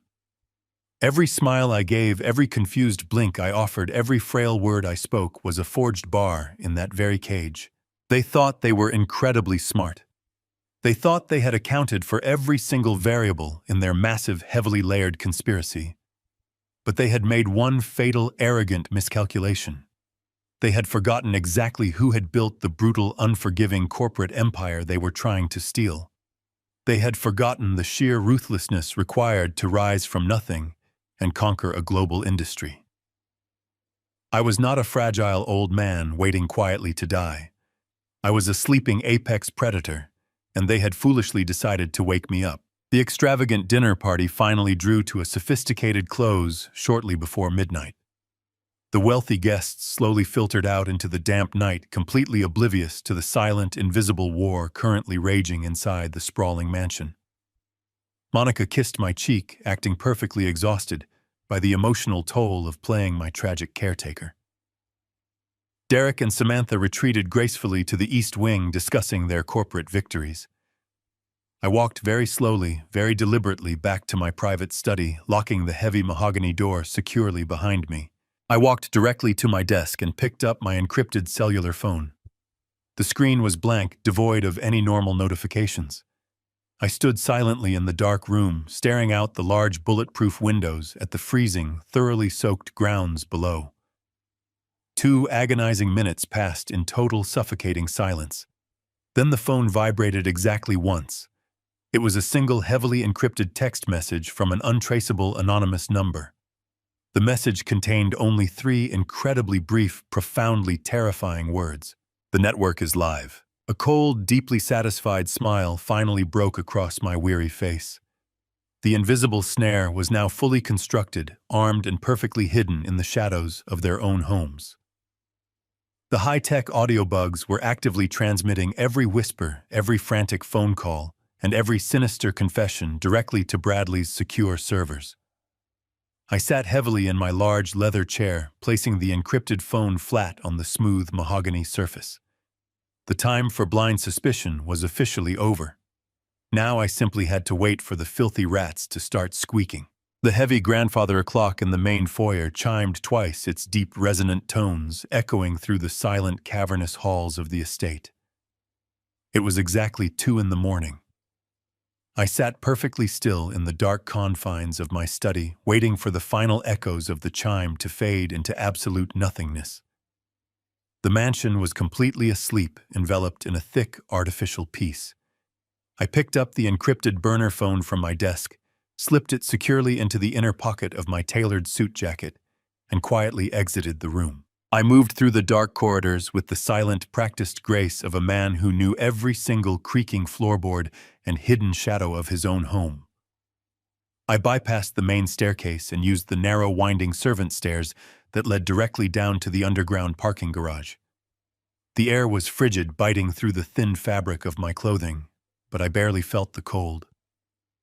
A raging, white-hot inferno was burning deep inside my chest, fueling my every movement. I slipped out the heavy side door and stepped into the freezing, damp night air. The heavy fog from earlier had thickened considerably, rolling off the dark waters of the Puget Sound and blanketing the exclusive neighborhood in a dense, suffocating gray shroud. I walked quickly down the winding tree-lined driveway, keeping my head down and my footsteps entirely silent against the wet asphalt. About a block away, parked inconspicuously beneath the heavy branches of a massive ancient oak tree, sat a completely unmarked dull gray utility van. It looked exactly like a standard municipal maintenance vehicle, entirely invisible to anyone who was not specifically looking for it. I approached the rear of the van and tapped my knuckles against the cold metal door in a quick, rhythmic pattern. The heavy locks immediately clicked, and the door slid open just enough for me to slip inside. The interior of the van was a highly advanced, cramped technological fortress. Banks of glowing monitors lined the reinforced steel walls, displaying live thermal imaging feeds, complex frequency spectrums, and scrolling lines of intercepted digital data. Bradley sat heavily in a rolling leather chair right in the center of the cramped space, wearing a pair of heavy noise-canceling headphones resting around his thick neck. He turned to look at me as I securely locked the heavy metal door behind me. The glowing light from the monitors cast deep, harsh shadows across his weary face. "The estate network is completely stable," Bradley stated quietly, his deep voice barely rising above the mechanical hum of the advanced cooling units. "We have total audio penetration in the master suite, Derek and Samantha's private bedroom, and the East Wing lounge. The vehicles are fully wired and actively tracking. We are simply waiting for a localized acoustic trigger." I nodded slowly, pulling up a secondary metal folding chair and sitting down heavily beside him. The cramped space felt incredibly claustrophobic, reeking strongly of stale black coffee and raw, highly concentrated electricity. I stared blankly at the glowing green waveforms on the primary audio monitor, watching the tiny flat lines indicating absolute silence inside my own home. For a long, agonizing hour, absolutely nothing happened. The flat lines remained perfectly horizontal. My mind violently churned with horrific, suffocating thoughts, replaying the terrifying image of my beautiful wife, viciously destroying the blood-stained silver lighter in the kitchen disposal. Suddenly, at exactly 10 minutes past 3 in the morning, the primary audio feed actively monitoring Derek's private bedroom violently spiked. A sharp, jagged green line aggressively jumped across the dark screen, accompanied by the distinct, heavy sound of a solid wooden door aggressively opening and then immediately clicking shut. Bradley quickly leaned forward, his large hands rapidly adjusting the complex equalizer dials, expertly filtering out the ambient background noise to completely isolate the incoming vocal frequencies. I held my breath, my entire body tensing, with a rigid, painful anticipation. The audio feed crackled sharply with a burst of static, followed by the highly distinct, incredibly frantic sound of rapid footsteps heavily pacing back and forth across a hardwood floor. "You need to completely calm down right now," a harsh, incredibly sharp female voice hissed through the hidden microphone. It was Monica. My wife had quietly sneaked out of our master bedroom and actively infiltrated Derek's private sleeping quarters in the dead of night. Her voice was not the soft, comforting tone she used in public. It was deeply venomous, completely devoid of any maternal warmth, and radiating a cold, calculated fury. "How am I supposed to calm down?" Derek snapped back, his voice trembling violently with a raw, unadulterated panic. "He completely knows something is wrong, Monica. I saw the way he looked at me during the dinner party. He is aggressively testing us. He left the silver lighter sitting directly in the open wastebasket just to see what we would do." "I already handled the lighter." Monica sharply interrupted, her tone dripping with pure, aggressive contempt. "I completely destroyed the metal casing and entirely washed the ashes down the industrial disposal. There is absolutely no physical evidence left. He is just a paranoid, exhausted old man rapidly losing his fragile grip on reality. We just need to stay completely focused on the board vote next week. You do not understand the logistics of what is actually happening right now." Derek practically shouted, his voice cracking with sheer terror. Bradley aggressively tweaked the audio dial, making Derek's panicked breathing sound incredibly loud and distinct inside the cramped van. "The syndicate contacted me on the secure satellite line an hour ago. The entire operation is severely compromised. The maritime smugglers are panicking because the local authorities are sniffing around the private docks. We have paid the syndicate tens of millions of dollars to actively ensure this exact situation never happens." Monica fired back coldly. "They are highly trained professionals. They will permanently silence anyone who asks too many questions. They already eliminated the filthy dock worker who delivered the message." "That is exactly the problem, Monica," Derek hissed, his voice dropping into a dark, desperately horrified whisper. "The dock worker was never supposed to be anywhere near the cargo hold. The syndicate promised me they had absolute control over the lower decks."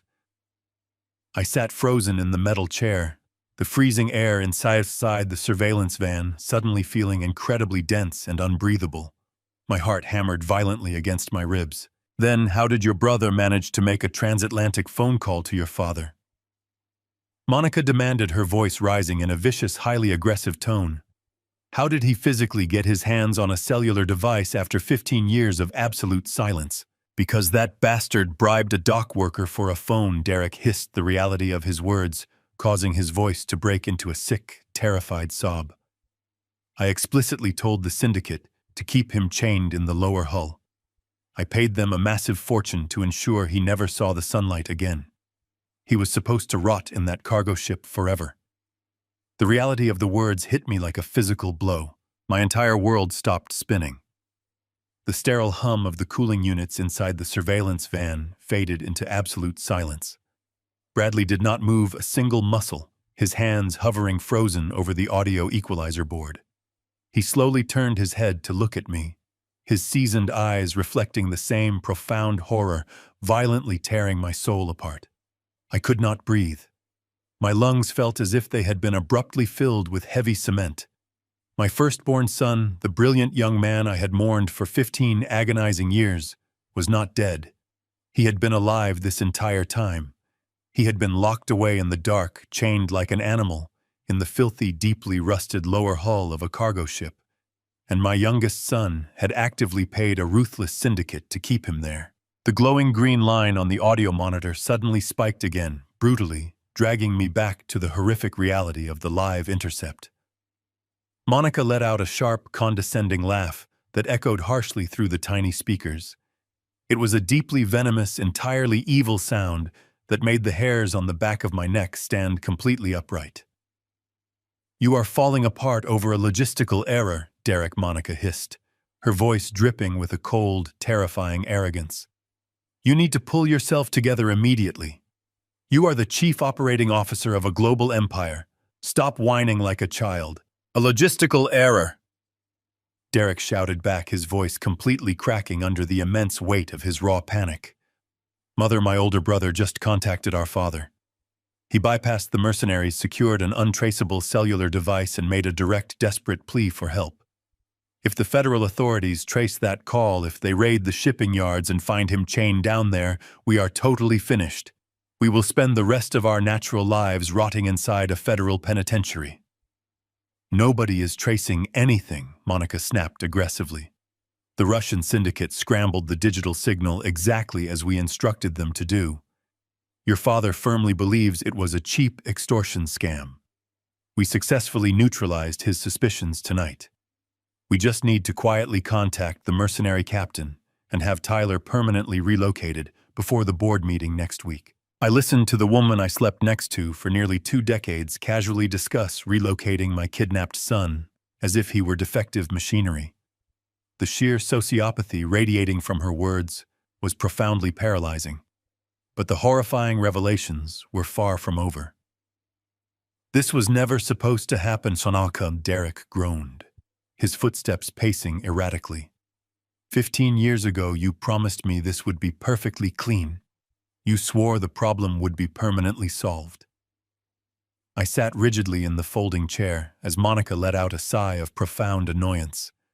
"I did solve the problem, Derek," she stated, her voice dropping into a chilling tone.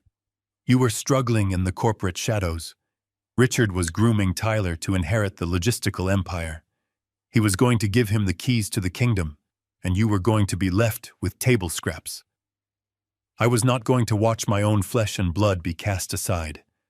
I secured your future. I hired the absolute best maritime mercenaries money could buy. I paid them a massive fortune to rig that luxury yacht with incendiary explosives. A cold, nauseating wave of pure shock violently washed over my paralyzed body. My elegant wife had orchestrated the blazing inferno that consumed Tyler's yacht. She was a ruthless arsonist who burned a vessel to the waterline simply to clear the corporate succession path for her own biological son. "You paid them to kill him," Derek fired back, his voice trembling with a cowardly rage. "You paid them to eliminate him completely. But they did not do that. They got greedy." "They were independent contractors," Monica replied coldly, showing absolutely no remorse. "They saw an incredibly lucrative opportunity to double their profits, and they took it. They detonated the explosives successfully, faked the maritime accident, and pulled your brother out of the water before the rescue choppers ever arrived. They realized a strong, healthy young man was worth a fortune on the black market. So they sold him directly into the sea slave trade." The words echoed inside the cramped, freezing van, striking my chest with the devastating force of a runaway freight train. The sea slave trade. It was an illegal, deeply horrific underground network of unregistered fishing trawlers and ghost ships operating entirely in unregulated international waters. Men were brutally captured, chained to rusted decks, and forced to work until they literally dropped dead. It was a fate infinitely worse than a quick, fiery death. "He has been trapped in the dark for 15 years, Monica." Derek sobbed loudly, completely losing whatever remnants of his composure remained. 15 years. Do you have any idea what those mercenary captains do to the slaves down in the lower hulls? Do you know the horrific conditions they live in? They are kept in total darkness. They are beaten, starved, and chained directly to the iron bulkheads, and the syndicate uses our own cargo freighters to quietly transfer the illicit supplies to keep those illegal fishing trawlers running. Every single time one of our ghost ships makes a drop in that sector of the Atlantic, I have to know he is down there suffering in the dark explicitly because of us. He is down there because it guarantees our survival. Monica interrupted viciously, her tone completely devoid of any human empathy.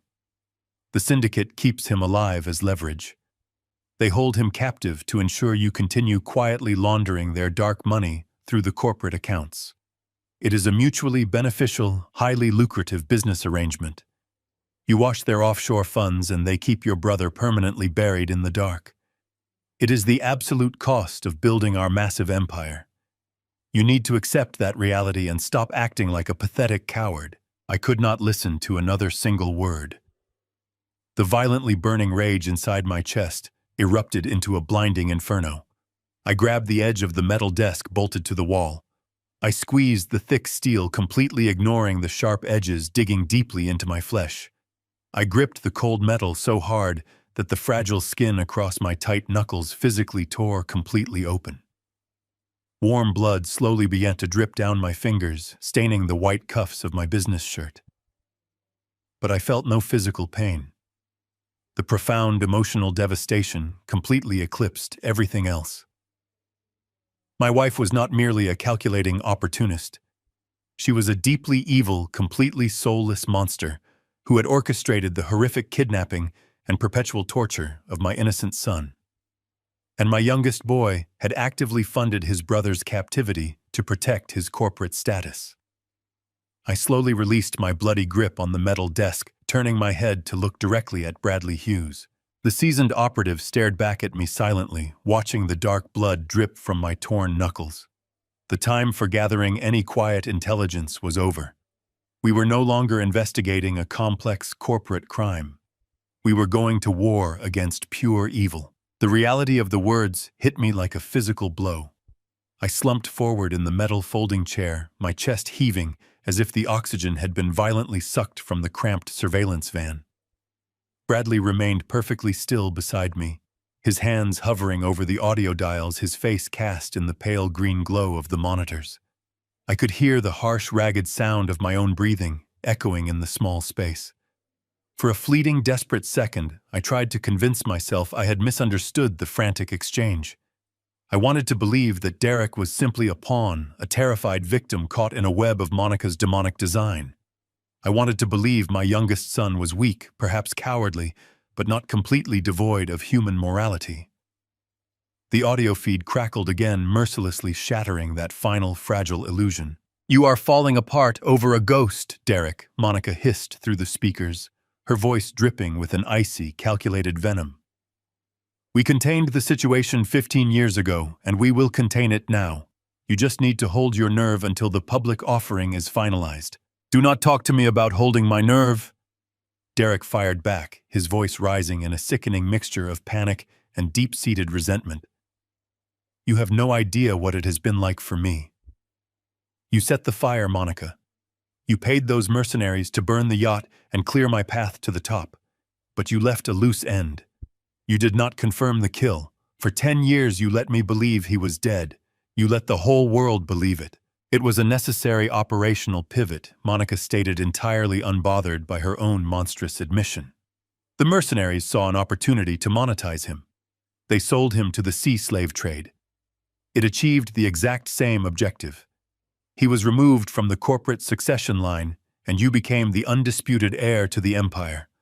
It was a flawless execution of our long-term strategy." "It was a ticking time bomb," Derek shouted, the raw desperation completely cracking his polished executive facade. "Do you remember when Dad promoted me to Chief Operating Officer 5 years ago? Do you remember when he handed me the master access keys to the global shipping routes? I found the anomalies within the first month. I tracked the route deviations. I cross-referenced the telemetry data. I thought our captains were smuggling narcotics. When I took a private helicopter to intercept the Iron Vanguard in international waters, I did not find drugs. I found the syndicate. And they introduced me to the man chained in the lower hull. I closed my eyes. A cold, heavy tear tracing a burning path down my weathered cheek. 5 years ago. My son had known the truth for 5 long, agonizing years. When he took over the logistics network, he had literally stood on the rusted deck of that cargo freighter. He had looked down into the dark, filthy hull of the ship. He had seen his own flesh and blood, his older half-brother chained like an animal in the freezing darkness. Tyler would have looked up at him. Tyler would have begged for his life, desperately crying out for his younger brother to save him from that waking hell. I gripped my knees, my knuckles turning bone white, as the horrific image burned itself permanently into my mind. "And what did you do with that ticking time bomb?" Derek Monica mocked, her voice utterly devoid of maternal affection. "Did you run crying to your father? Did you launch a dramatic maritime rescue mission to save your precious older brother? No. You did exactly what I raised you to do. You protected your own interests. You protected your inheritance. I made a strategic alliance to ensure our mutual survival," Derek snapped, trying to inject a pathetic sense of corporate authority into his trembling voice. "The syndicate recognized my administrative power. They offered me a mutually beneficial business arrangement. I used the corporate infrastructure to launder their illegal profits. I leased them our aging vessels to move their illicit cargo.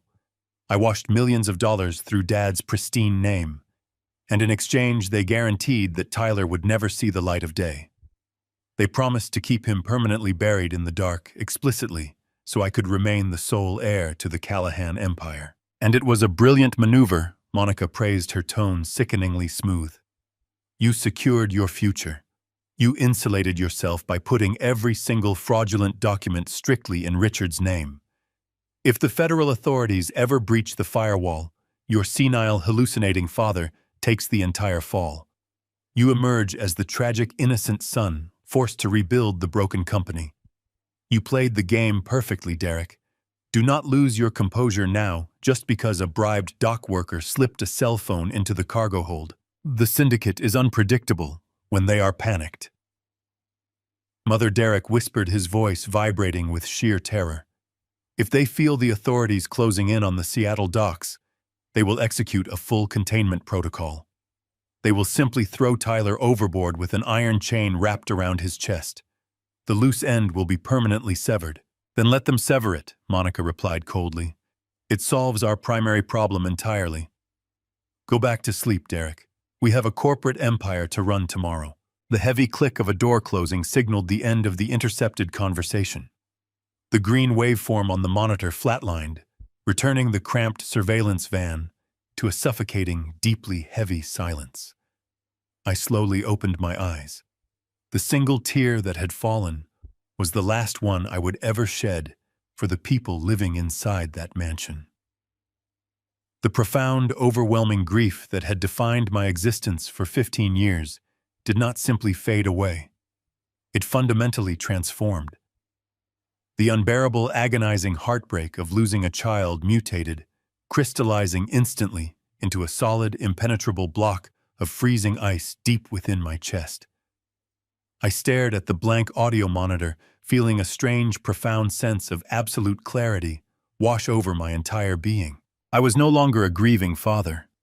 I was no longer a confused, aging patriarch, desperately trying to hold on to the shattered fragments of his broken family. The men and women sleeping comfortably in the lavish beds above me were not my kin. They were dangerous, calculating parasites who had systematically orchestrated the perpetual torture of an innocent man purely for their own financial gain.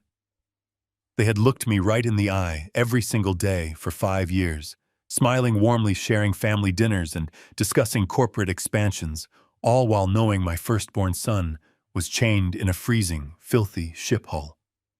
They had weaponized my love. They had weaponized my trust. They had weaponized my profound grief. I slowly turned my head to look at Bradley.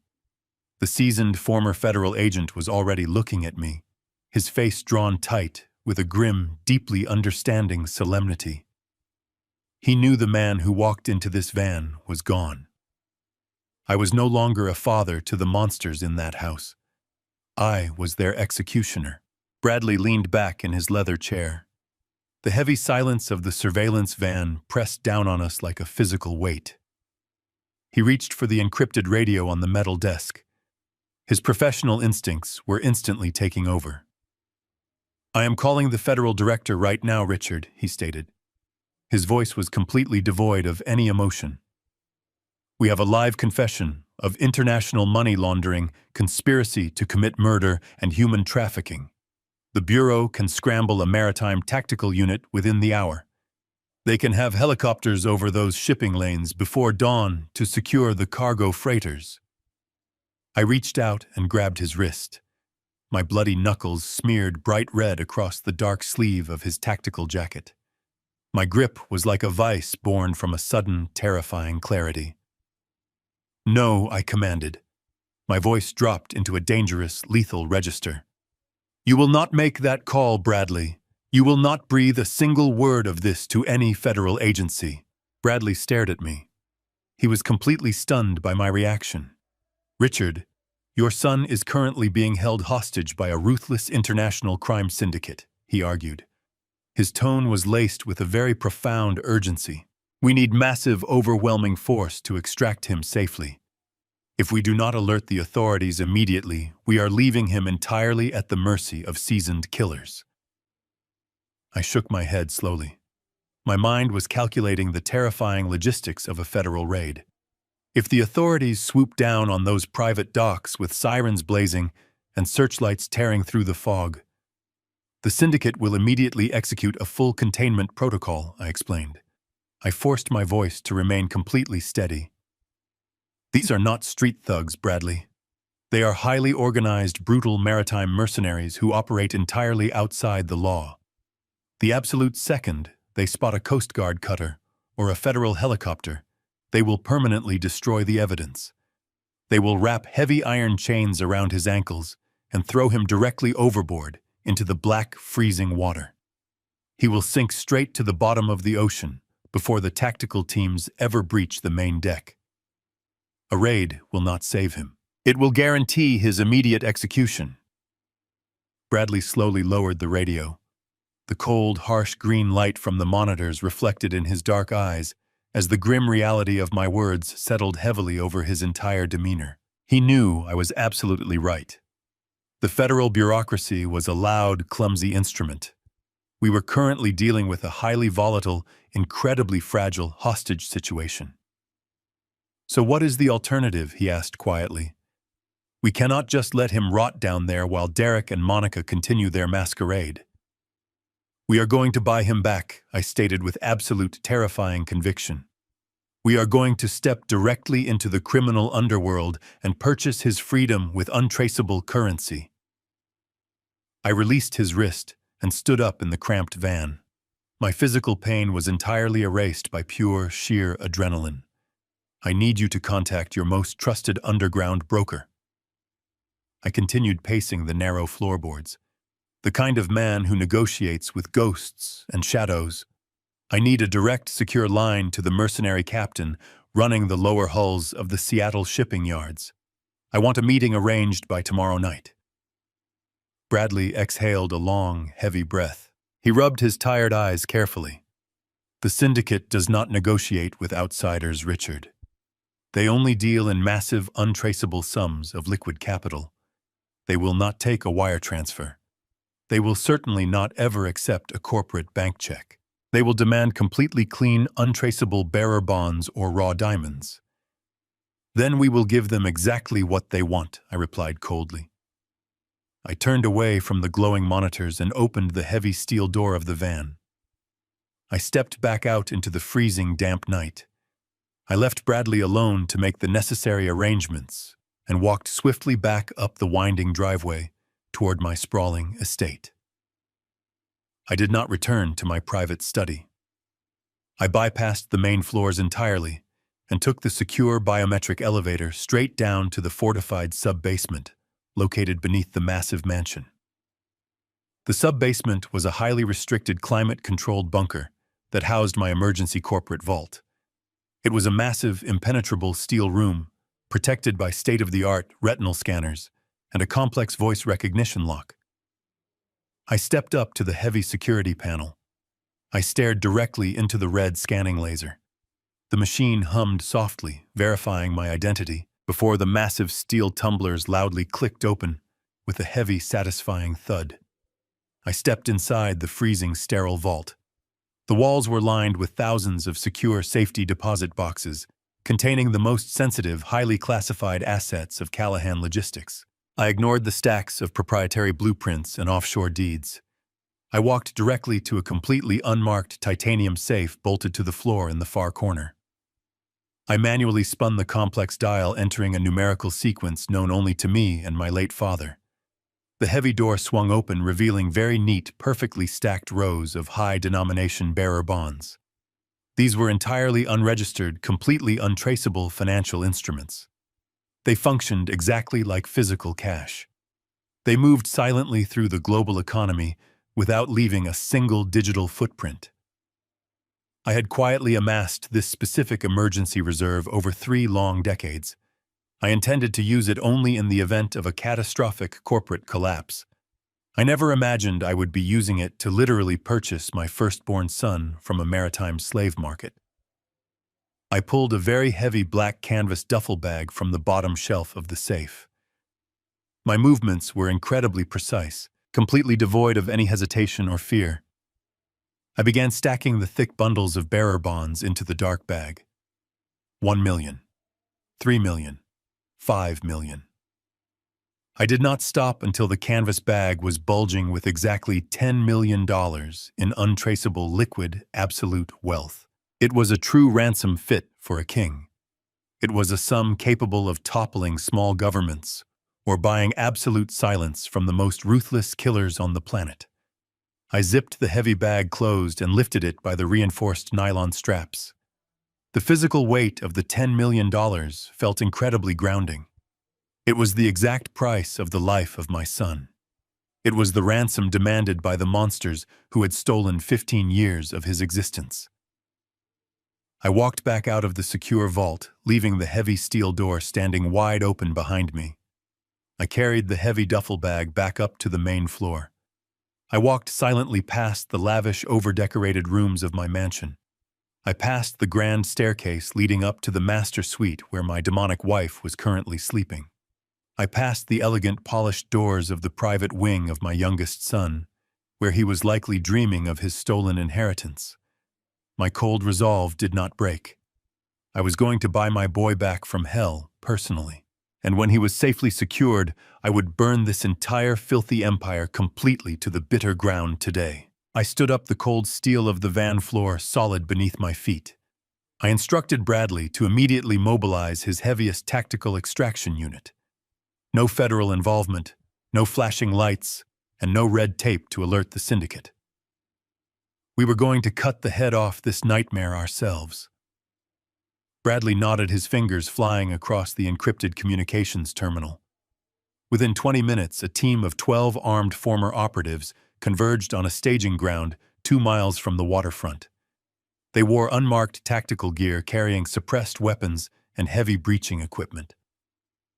I arrived in a black vehicle, the canvas duffel bag filled with $10 million in untraceable bearer bonds resting on the passenger seat. I stepped out into the biting cold. Thick marine fog rolled heavily off the black water of Puget Sound, providing perfect natural cover for our operation. It was exactly 4 in the morning when we reached the rusted perimeter gates of Pier 4. The towering silhouette of the Iron Vanguard loomed ominously in the deep fog. The aging cargo freighter sat low in the freezing water, a dark, floating fortress of misery. Bradley signaled the team. They moved with terrifying efficiency, bypassing the sleepy dock security and scaling the heavy mooring lines. I followed behind the duffel bag slung over my shoulder. We breached the primary loading deck without making a single sound. The freezing air was thick with the foul stench of diesel fuel and rotting fish. Bradley pointed his suppressed rifle toward the captain's quarters high above the main deck. We moved silently up the steep iron stairs, stacking up against the heavy steel door. Bradley kicked it open with a brutal, deafening crash. The mercenary captain bolted upright from his bunk, frantically reaching for a heavy pistol resting on the nightstand.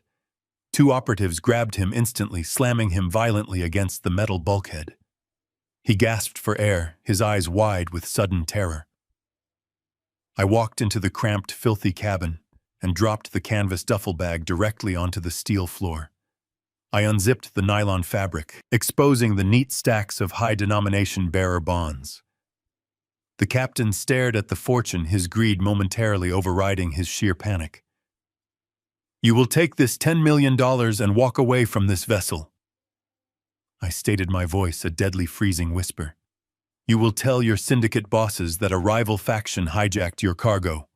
If you fight us or ever breathe a word of this to Derek Callahan, my men will hunt you down and bury you in the deepest trench of the Atlantic Ocean. Do we have an absolute understanding?" The corrupt captain looked at the rifles pointed directly at his chest, then down at the massive fortune. He nodded frantically, his breathing shallow and rapid. "Take us down into the lower hull right now," Bradley commanded, pressing the hot barrel of his rifle hard against the base of the captain's skull. The terrified mercenary grabbed a ring of rusted iron keys and led us out of the cabin. We marched him forcefully down the narrow stairwells of the massive freighter. The deeper we went into the belly of the beast, the more suffocating the atmosphere became. The air grew incredibly hot and stagnant, devoid of any fresh oxygen. The heavy vibration of the massive diesel engines shook the rusted metal catwalks beneath our feet. We passed through a series of heavy watertight doors entering a section of the ship that did not exist on any official corporate blueprint. It was a forgotten, undocumented purgatory. The smell down here was absolutely horrific, a foul, nauseating mixture of raw sewage, stale sweat, and decaying flesh. My stomach violently turned, but I forced my legs to keep moving forward. We reached a final, massive iron bulkhead secured by 3 heavy steel padlocks. The captain fumbled nervously with the keys, his hands shaking violently under the intense pressure of our tactical team. The locks finally clicked open with a heavy, sickening thud. Bradley shoved the heavy iron door open, sweeping the pitch-black room with a high-powered tactical flashlight. The bright beam of pure white light cut violently through the darkness, illuminating a scene of absolute unimaginable horror. The lower hull was a sprawling, filthy dungeon. Dozens of emaciated, terrified men were chained directly to the rusted iron pipes lining the damp walls. They shrank away from the sudden light, raising their filthy, bruised arms to shield their eyes. I pushed past the tactical operatives, grabbing the heavy flashlight from Bradley's hand. I moved slowly down the long, rusted aisle, shining the bright beam across the faces of the broken, battered sea slaves. My heart hammered painfully against my ribs, echoing the heavy rhythm of the ship engines. I reached the very back corner of the miserable, freezing hull. The bright beam illuminated a solitary figure huddled tightly against a weeping iron pipe. He was 35 years old, but his severely emaciated frame made him look like a fragile, broken ghost. His skin was incredibly pale, stretched tightly over his protruding ribs, and covered in thick, angry scars. His long, matted hair hung down in filthy tangles over his hollow face. Heavy, deeply rusted iron chains were wrapped tightly around his thin wrists and bound securely to the thick metal pipe. I stopped completely dead in my tracks. He slowly lifted his head, peering through the tangled curtain of dirty hair. Despite the horrific scars and 15 years of torment, I recognized him instantly. He had the exact same vibrant eyes as the boy I lost a lifetime ago. It was my son, Tyler. He stared into the blinding light, his chest heaving with slow, labored breaths. He did not recognize me at first. I was just another dark, anonymous shadow in his terrifying nightmare. I lowered the bright flashlight, stepping into his line of sight. I did not fall to my knees. I did not break down into dramatic weeping sobs. The profound anger inside my chest completely anchored my soul. I signaled to one of the tactical operatives. He stepped forward with a massive pair of heavy bolt cutters. The operative positioned the steel jaws over the rusted chains binding my son's wrists. With one powerful motion, the thick iron snapped. Tyler slumped forward, his atrophied muscles completely failing him. I dropped the flashlight and caught him firmly by the shoulders, pulling his frail body directly against my chest. He felt incredibly light, almost entirely hollow. I leaned down, pressing my face against his filthy, matted hair. "I am taking you home," I whispered softly, my voice a solemn vow. "And I am going to ruin them." Bradley moved in behind me, wrapping a thick thermal blanket tightly around Tyler's shivering shoulders.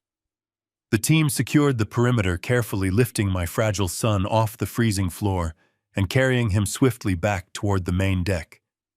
We moved like ghosts through the thick morning fog, abandoning the massive freighter and leaving the corrupt captain standing alone with his bribe.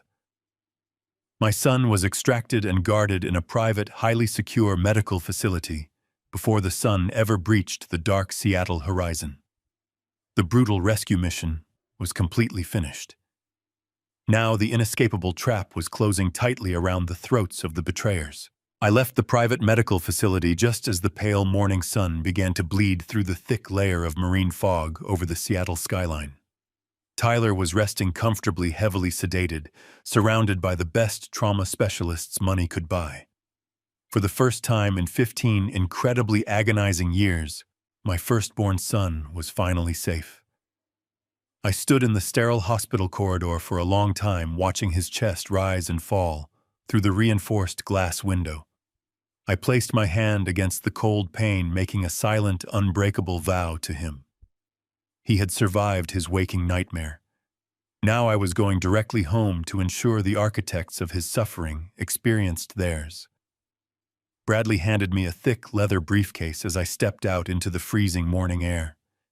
It contained every single piece of damning evidence his tactical team had meticulously gathered over the past 48 hours. I slid into the back of my armored vehicle and gave my driver the explicit order to return to the estate. The drive back to the mansion felt entirely surreal. The world outside my tinted windows was waking up to a normal, mundane Wednesday morning. People were walking their dogs, sipping hot coffee, and commuting to their ordinary jobs. They had absolutely no idea that I was carrying the heavy, undisputed power to completely obliterate 3 human lives. I stared down at the dark leather briefcase resting heavily on my lap. Inside were the heavily encrypted bank traces, the high-resolution photographs of the massive offshore accounts, the forged executive signatures, and the devastating audio recordings of the midnight intercept. I ran my thumb slowly over the smooth leather feeling, the immense crushing weight of the justice I was about to deliver. I arrived at the sprawling estate shortly after 9 in the morning. The massive wrought iron gates swung open smoothly, granting me access to the pristine, meticulously manicured grounds. I instructed my driver to park near the rear service entrance, quietly slipping out of the vehicle before anyone could announce my arrival. I walked through the quiet corridors of the grand house, my footsteps entirely silent against the thick, imported carpets. As I approached the main living room, the distinct, highly unmistakable sound of clinking crystal and bright, cheerful laughter drifted out into the hallway. I paused in the shadows, listening to the sickening sounds of their premature victory. Monica, Derek, and Samantha were gathered around the massive marble coffee table. The morning sun poured through the towering floor-to-ceiling windows, catching the bright golden light of the expensive champagne filling their delicate flutes. They were celebrating. Monica was wearing a pristine white silk robe, her face glowing with a dark, deeply sinister triumph. Derek stood near the grand fireplace, looking incredibly relaxed. His shoulders dropped, the heavy panic from the previous night entirely vanished. Samantha was laughing loudly at a joke Derek had just made, swirling her crystal glass with an elegant flick of her wrist. They honestly believed the massive cargo freighter had successfully left United States waters. They firmly believed the syndicate had permanently relocated Tyler, dragging my captive son deeper into the brutal darkness, far away from any federal jurisdiction. They thought they had brilliantly secured their stolen empire. I stepped completely out of the shadows and walked directly into the sunlit living room. I moved with a slow, terrifyingly calm precision. The cheerful laughter died instantly. 3 pairs of shocked, wide eyes snapped entirely toward me. Monica froze with her champagne flute halfway to her painted lips, Derek stiffened, his confident posture immediately evaporating into rigid tension. Samantha lowered her glass, her fake smile faltering, as she registered the dark, hollow look entirely consuming my face. "Good morning, Richard," Monica offered cautiously, her voice laced with a sudden, sharp hesitation. "You are up incredibly early. We thought you were still sleeping after the exhaustion of the dinner party." I did not answer her. I walked straight past them, my eyes fixed entirely on the heavy mahogany double doors serving as the main entrance to the grand living room. I reached out firmly, grasping the thick brass deadbolt, and slowly turned it until it locked with a heavy echoing click. I turned back around facing the three monsters who had completely destroyed my family. I walked directly over to the massive marble coffee table. I raised the thick leather briefcase and tossed it down with tremendous violent force. The heavy leather slapped hard against the polished marble, causing their crystal champagne flutes to rattle dangerously. "What exactly is this about, Dad?" Derek asked, his voice trembling slightly as he stared down at the dark briefcase. His eyes darted nervously toward the locked doors. I reached into my tailored suit pocket and pulled out my encrypted mobile device. I did not raise my voice. I did not yell. The terrifying calmness in my tone was infinitely more lethal than any desperate shouting. "It is about your profound corporate achievements, Derek," I stated coldly.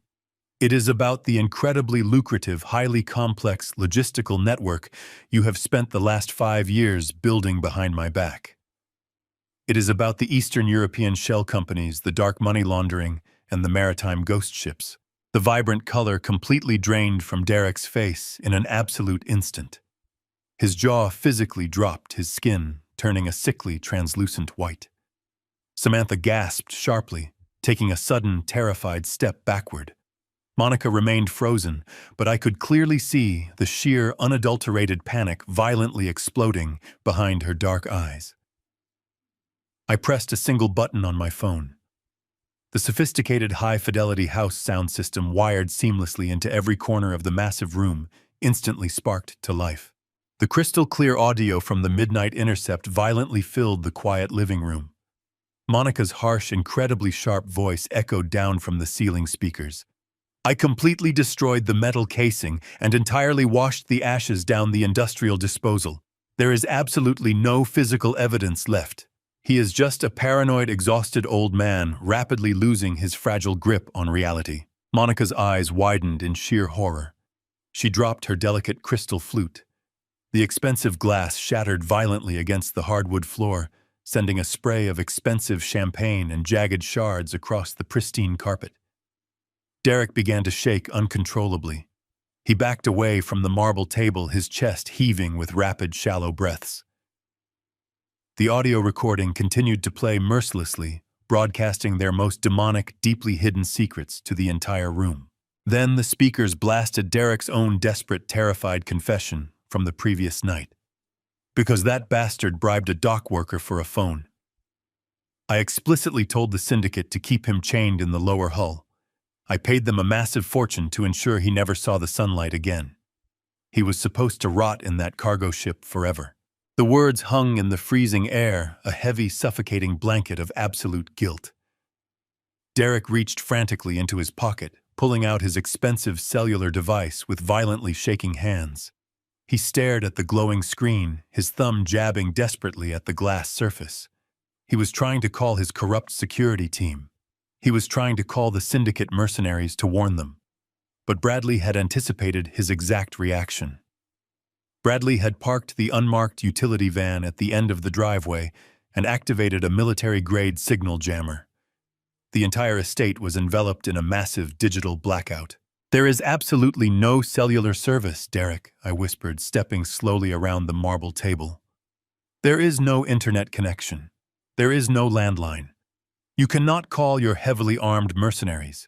You cannot call your highly paid offshore lawyers. You are completely and totally cut off from the rest of the world." Samantha began to sob hysterically, burying her face deeply in her hands, as the immense reality of their impending doom crashed down upon her. Monica backed slowly away from me, her back hitting the heavy locked mahogany doors. "Richard," she pleaded, her voice a desperate, pathetic whimper. "Richard, please, you have to listen to me. I did it to protect our family. I did it to protect our empire. You did it because you are a soulless, calculating parasite?" I replied, my voice slicing through her pathetic lies like a frozen blade. "And you failed completely. Tyler is not sitting in the dark hull of that rusting cargo freighter anymore. I physically pulled him out of that hell 4 hours ago. He is safe. He is resting. And he is going to testify against every single one of you." Derek collapsed completely to his knees, burying his face in the thick carpet. The sheer scale of the betrayal had broken my heart. Long ago, instantly freezing it into solid ice. I was no longer a father looking at his son. I was an executioner staring directly at a convicted rat. The trap had closed entirely, and there was absolutely no escape. I stood towering over them, watching their entire world shatter into dust. "You tried to bury my son in the dark," I said, looking down at Derek's trembling frame. "Now I am going to bury you. Make yourselves comfortable. The federal authorities will be arriving very soon." I reached into the briefcase, pulling out a thick stack of bank traces, and dropped them directly onto Derek's shaking hands. "You have exactly 10 minutes to read your own death warrant. Use them wisely." I turned my back on the weeping traitors, staring out the massive windows at the bright morning sun, finally feeling the warm light on my face. The long, terrifying nightmare was entirely over. Justice had finally arrived. The agonizing 10 minutes ticked by with the slow rhythm of a death knell. I did not turn to look at the creatures cowering behind me. I simply stood by the massive windows, bathing in the clean morning sunlight, listening to the pathetic sounds of their unraveling. Derek was frantically flipping through the dense financial dossiers I had thrown on the table, his breath coming in ragged gasps, as he realized every offshore account and every ghost ship lease had been thoroughly dismantled. Monica was paralyzed against the heavy mahogany doors, quietly weeping into her hands, stripped of her sinister elegance. Samantha was curled on the expensive carpet, rocking back and forth. They were trapped in the luxurious cage they had built with blood money. Suddenly, the quiet tranquility of the morning was violently shattered. The harsh, piercing wail of heavy sirens tore through the neighborhood, echoing loudly across the immaculate grounds of the estate. The flashing red and blue lights cut through the remaining morning fog, painting the high ceilings of the living room in chaotic colors. I watched as dozens of heavily armored black vehicles aggressively breached the main gates, tearing up the pristine driveway. Federal agents in tactical gear poured out of the transports, moving with swift militaristic precision. They immediately surrounded the perimeter of the massive house. Derek let out a horrific scream of pure despair, dropping the damning bank traces onto the floor. The sheer terror of accountability had finally arrived. The heavy mahogany doors behind Monica violently shuddered as the federal agents utilized a breaching ram. The thick wood splintered, and the doors burst wide open with a deafening crash, throwing my wife forward onto the marble floor. Over a dozen heavily armed agents flooded into the room, their tactical rifles raised, shouting sharp, immediate commands. They ordered Derek to the ground, securing his wrists behind his back with cold steel cuffs. They pulled a weeping, hysterical Monica to her feet, roughly twisting her arms. Samantha shrieked in absolute terror as an agent aggressively pinned her against the wall. The elegant living room was instantly transformed into a chaotic staging ground for federal justice. I turned away from the window, watching the meticulous execution of the law. A senior agent in a dark windbreaker walked directly toward me, giving a respectful nod. "The premises are fully secured, Mr. Callahan," the agent stated firmly. "The Maritime Task Force is simultaneously raiding the syndicate docks right now. We have them all." Before the federal agents could begin dragging the traitors out of the house, a steady set of footsteps echoed down the grand hallway. The heavy boots sounded completely out of place against the polished marble. The federal agents instinctively lowered their weapons, parting slightly to clear a path. A tall, broad-shouldered figure stepped slowly out from the shadows of the corridor and stood silently directly behind me. The bright morning sun caught his face, illuminating the deep, profound scars marking his pale skin. He was 35 years old, but his eyes carried the heavy weight of surviving a 15-year nightmare. He had been meticulously cleaned, his wild, matted hair neatly cut. He was dressed flawlessly, in a dark, perfectly tailored Callahan corporate suit, looking exactly like the rightful, undisputed heir to a global shipping empire. It was Tyler. Monica looked up from the floor, her tear-streaked face twisting into an expression of absolute horror. She stared at the ghost she had created, the young boy she had callously condemned to the dark sea slave trade. A raw, piercing scream tore from her throat, a sound so devoid of humanity, it chilled the blood of the hardened federal agents. Derek twisted his head to look at his older brother, his eyes wide with a sickening dread. He had known Tyler was alive. He had paid to keep him chained in the dark. Now the brother he had betrayed was standing tall in the sunlight, wearing the corporate armor Derek had tried so desperately to steal. Derek dropped his face back onto the carpet, weeping with loud, pathetic sobs. "Dad!" He choked out, his voice a miserable, desperate plea for mercy. "Dad, please, you have to stop them. Please do not let them do this to me." I was terrified. Monica manipulated me into the money laundering. I was just trying to protect the company. "Please, Dad. I am your flesh and blood. You cannot let them lock me away in the dark." I walked slowly across the room, stopping inches away from where Derek was kneeling in his expensive trousers. I looked down at him, my heart entirely encased in a solid, unbreakable block of absolute ice. I felt absolutely zero emotion for the pathetic creature crying at my feet. The final remnants of my paternal affection had been permanently incinerated. "I am not your father," I stated, my voice echoing with a cold, hollow finality that silenced his weeping. "I only have one son, and he just came home. You are nothing but a filthy, opportunistic parasite, and I am finally exterminating you from my life. Take them out of my sight." The federal agents immediately dragged Derek and Monica toward the shattered front doors. Monica fought wildly, thrashing and screaming as the cold reality of spending the rest of her natural life in a maximum security federal penitentiary finally set in. Derek simply went limp, sobbing weakly, as they pulled him across the marble floor. I turned my attention to Samantha. She was standing against the wall, shaking violently. She looked at me, her eyes wide with a desperate, pleading hope.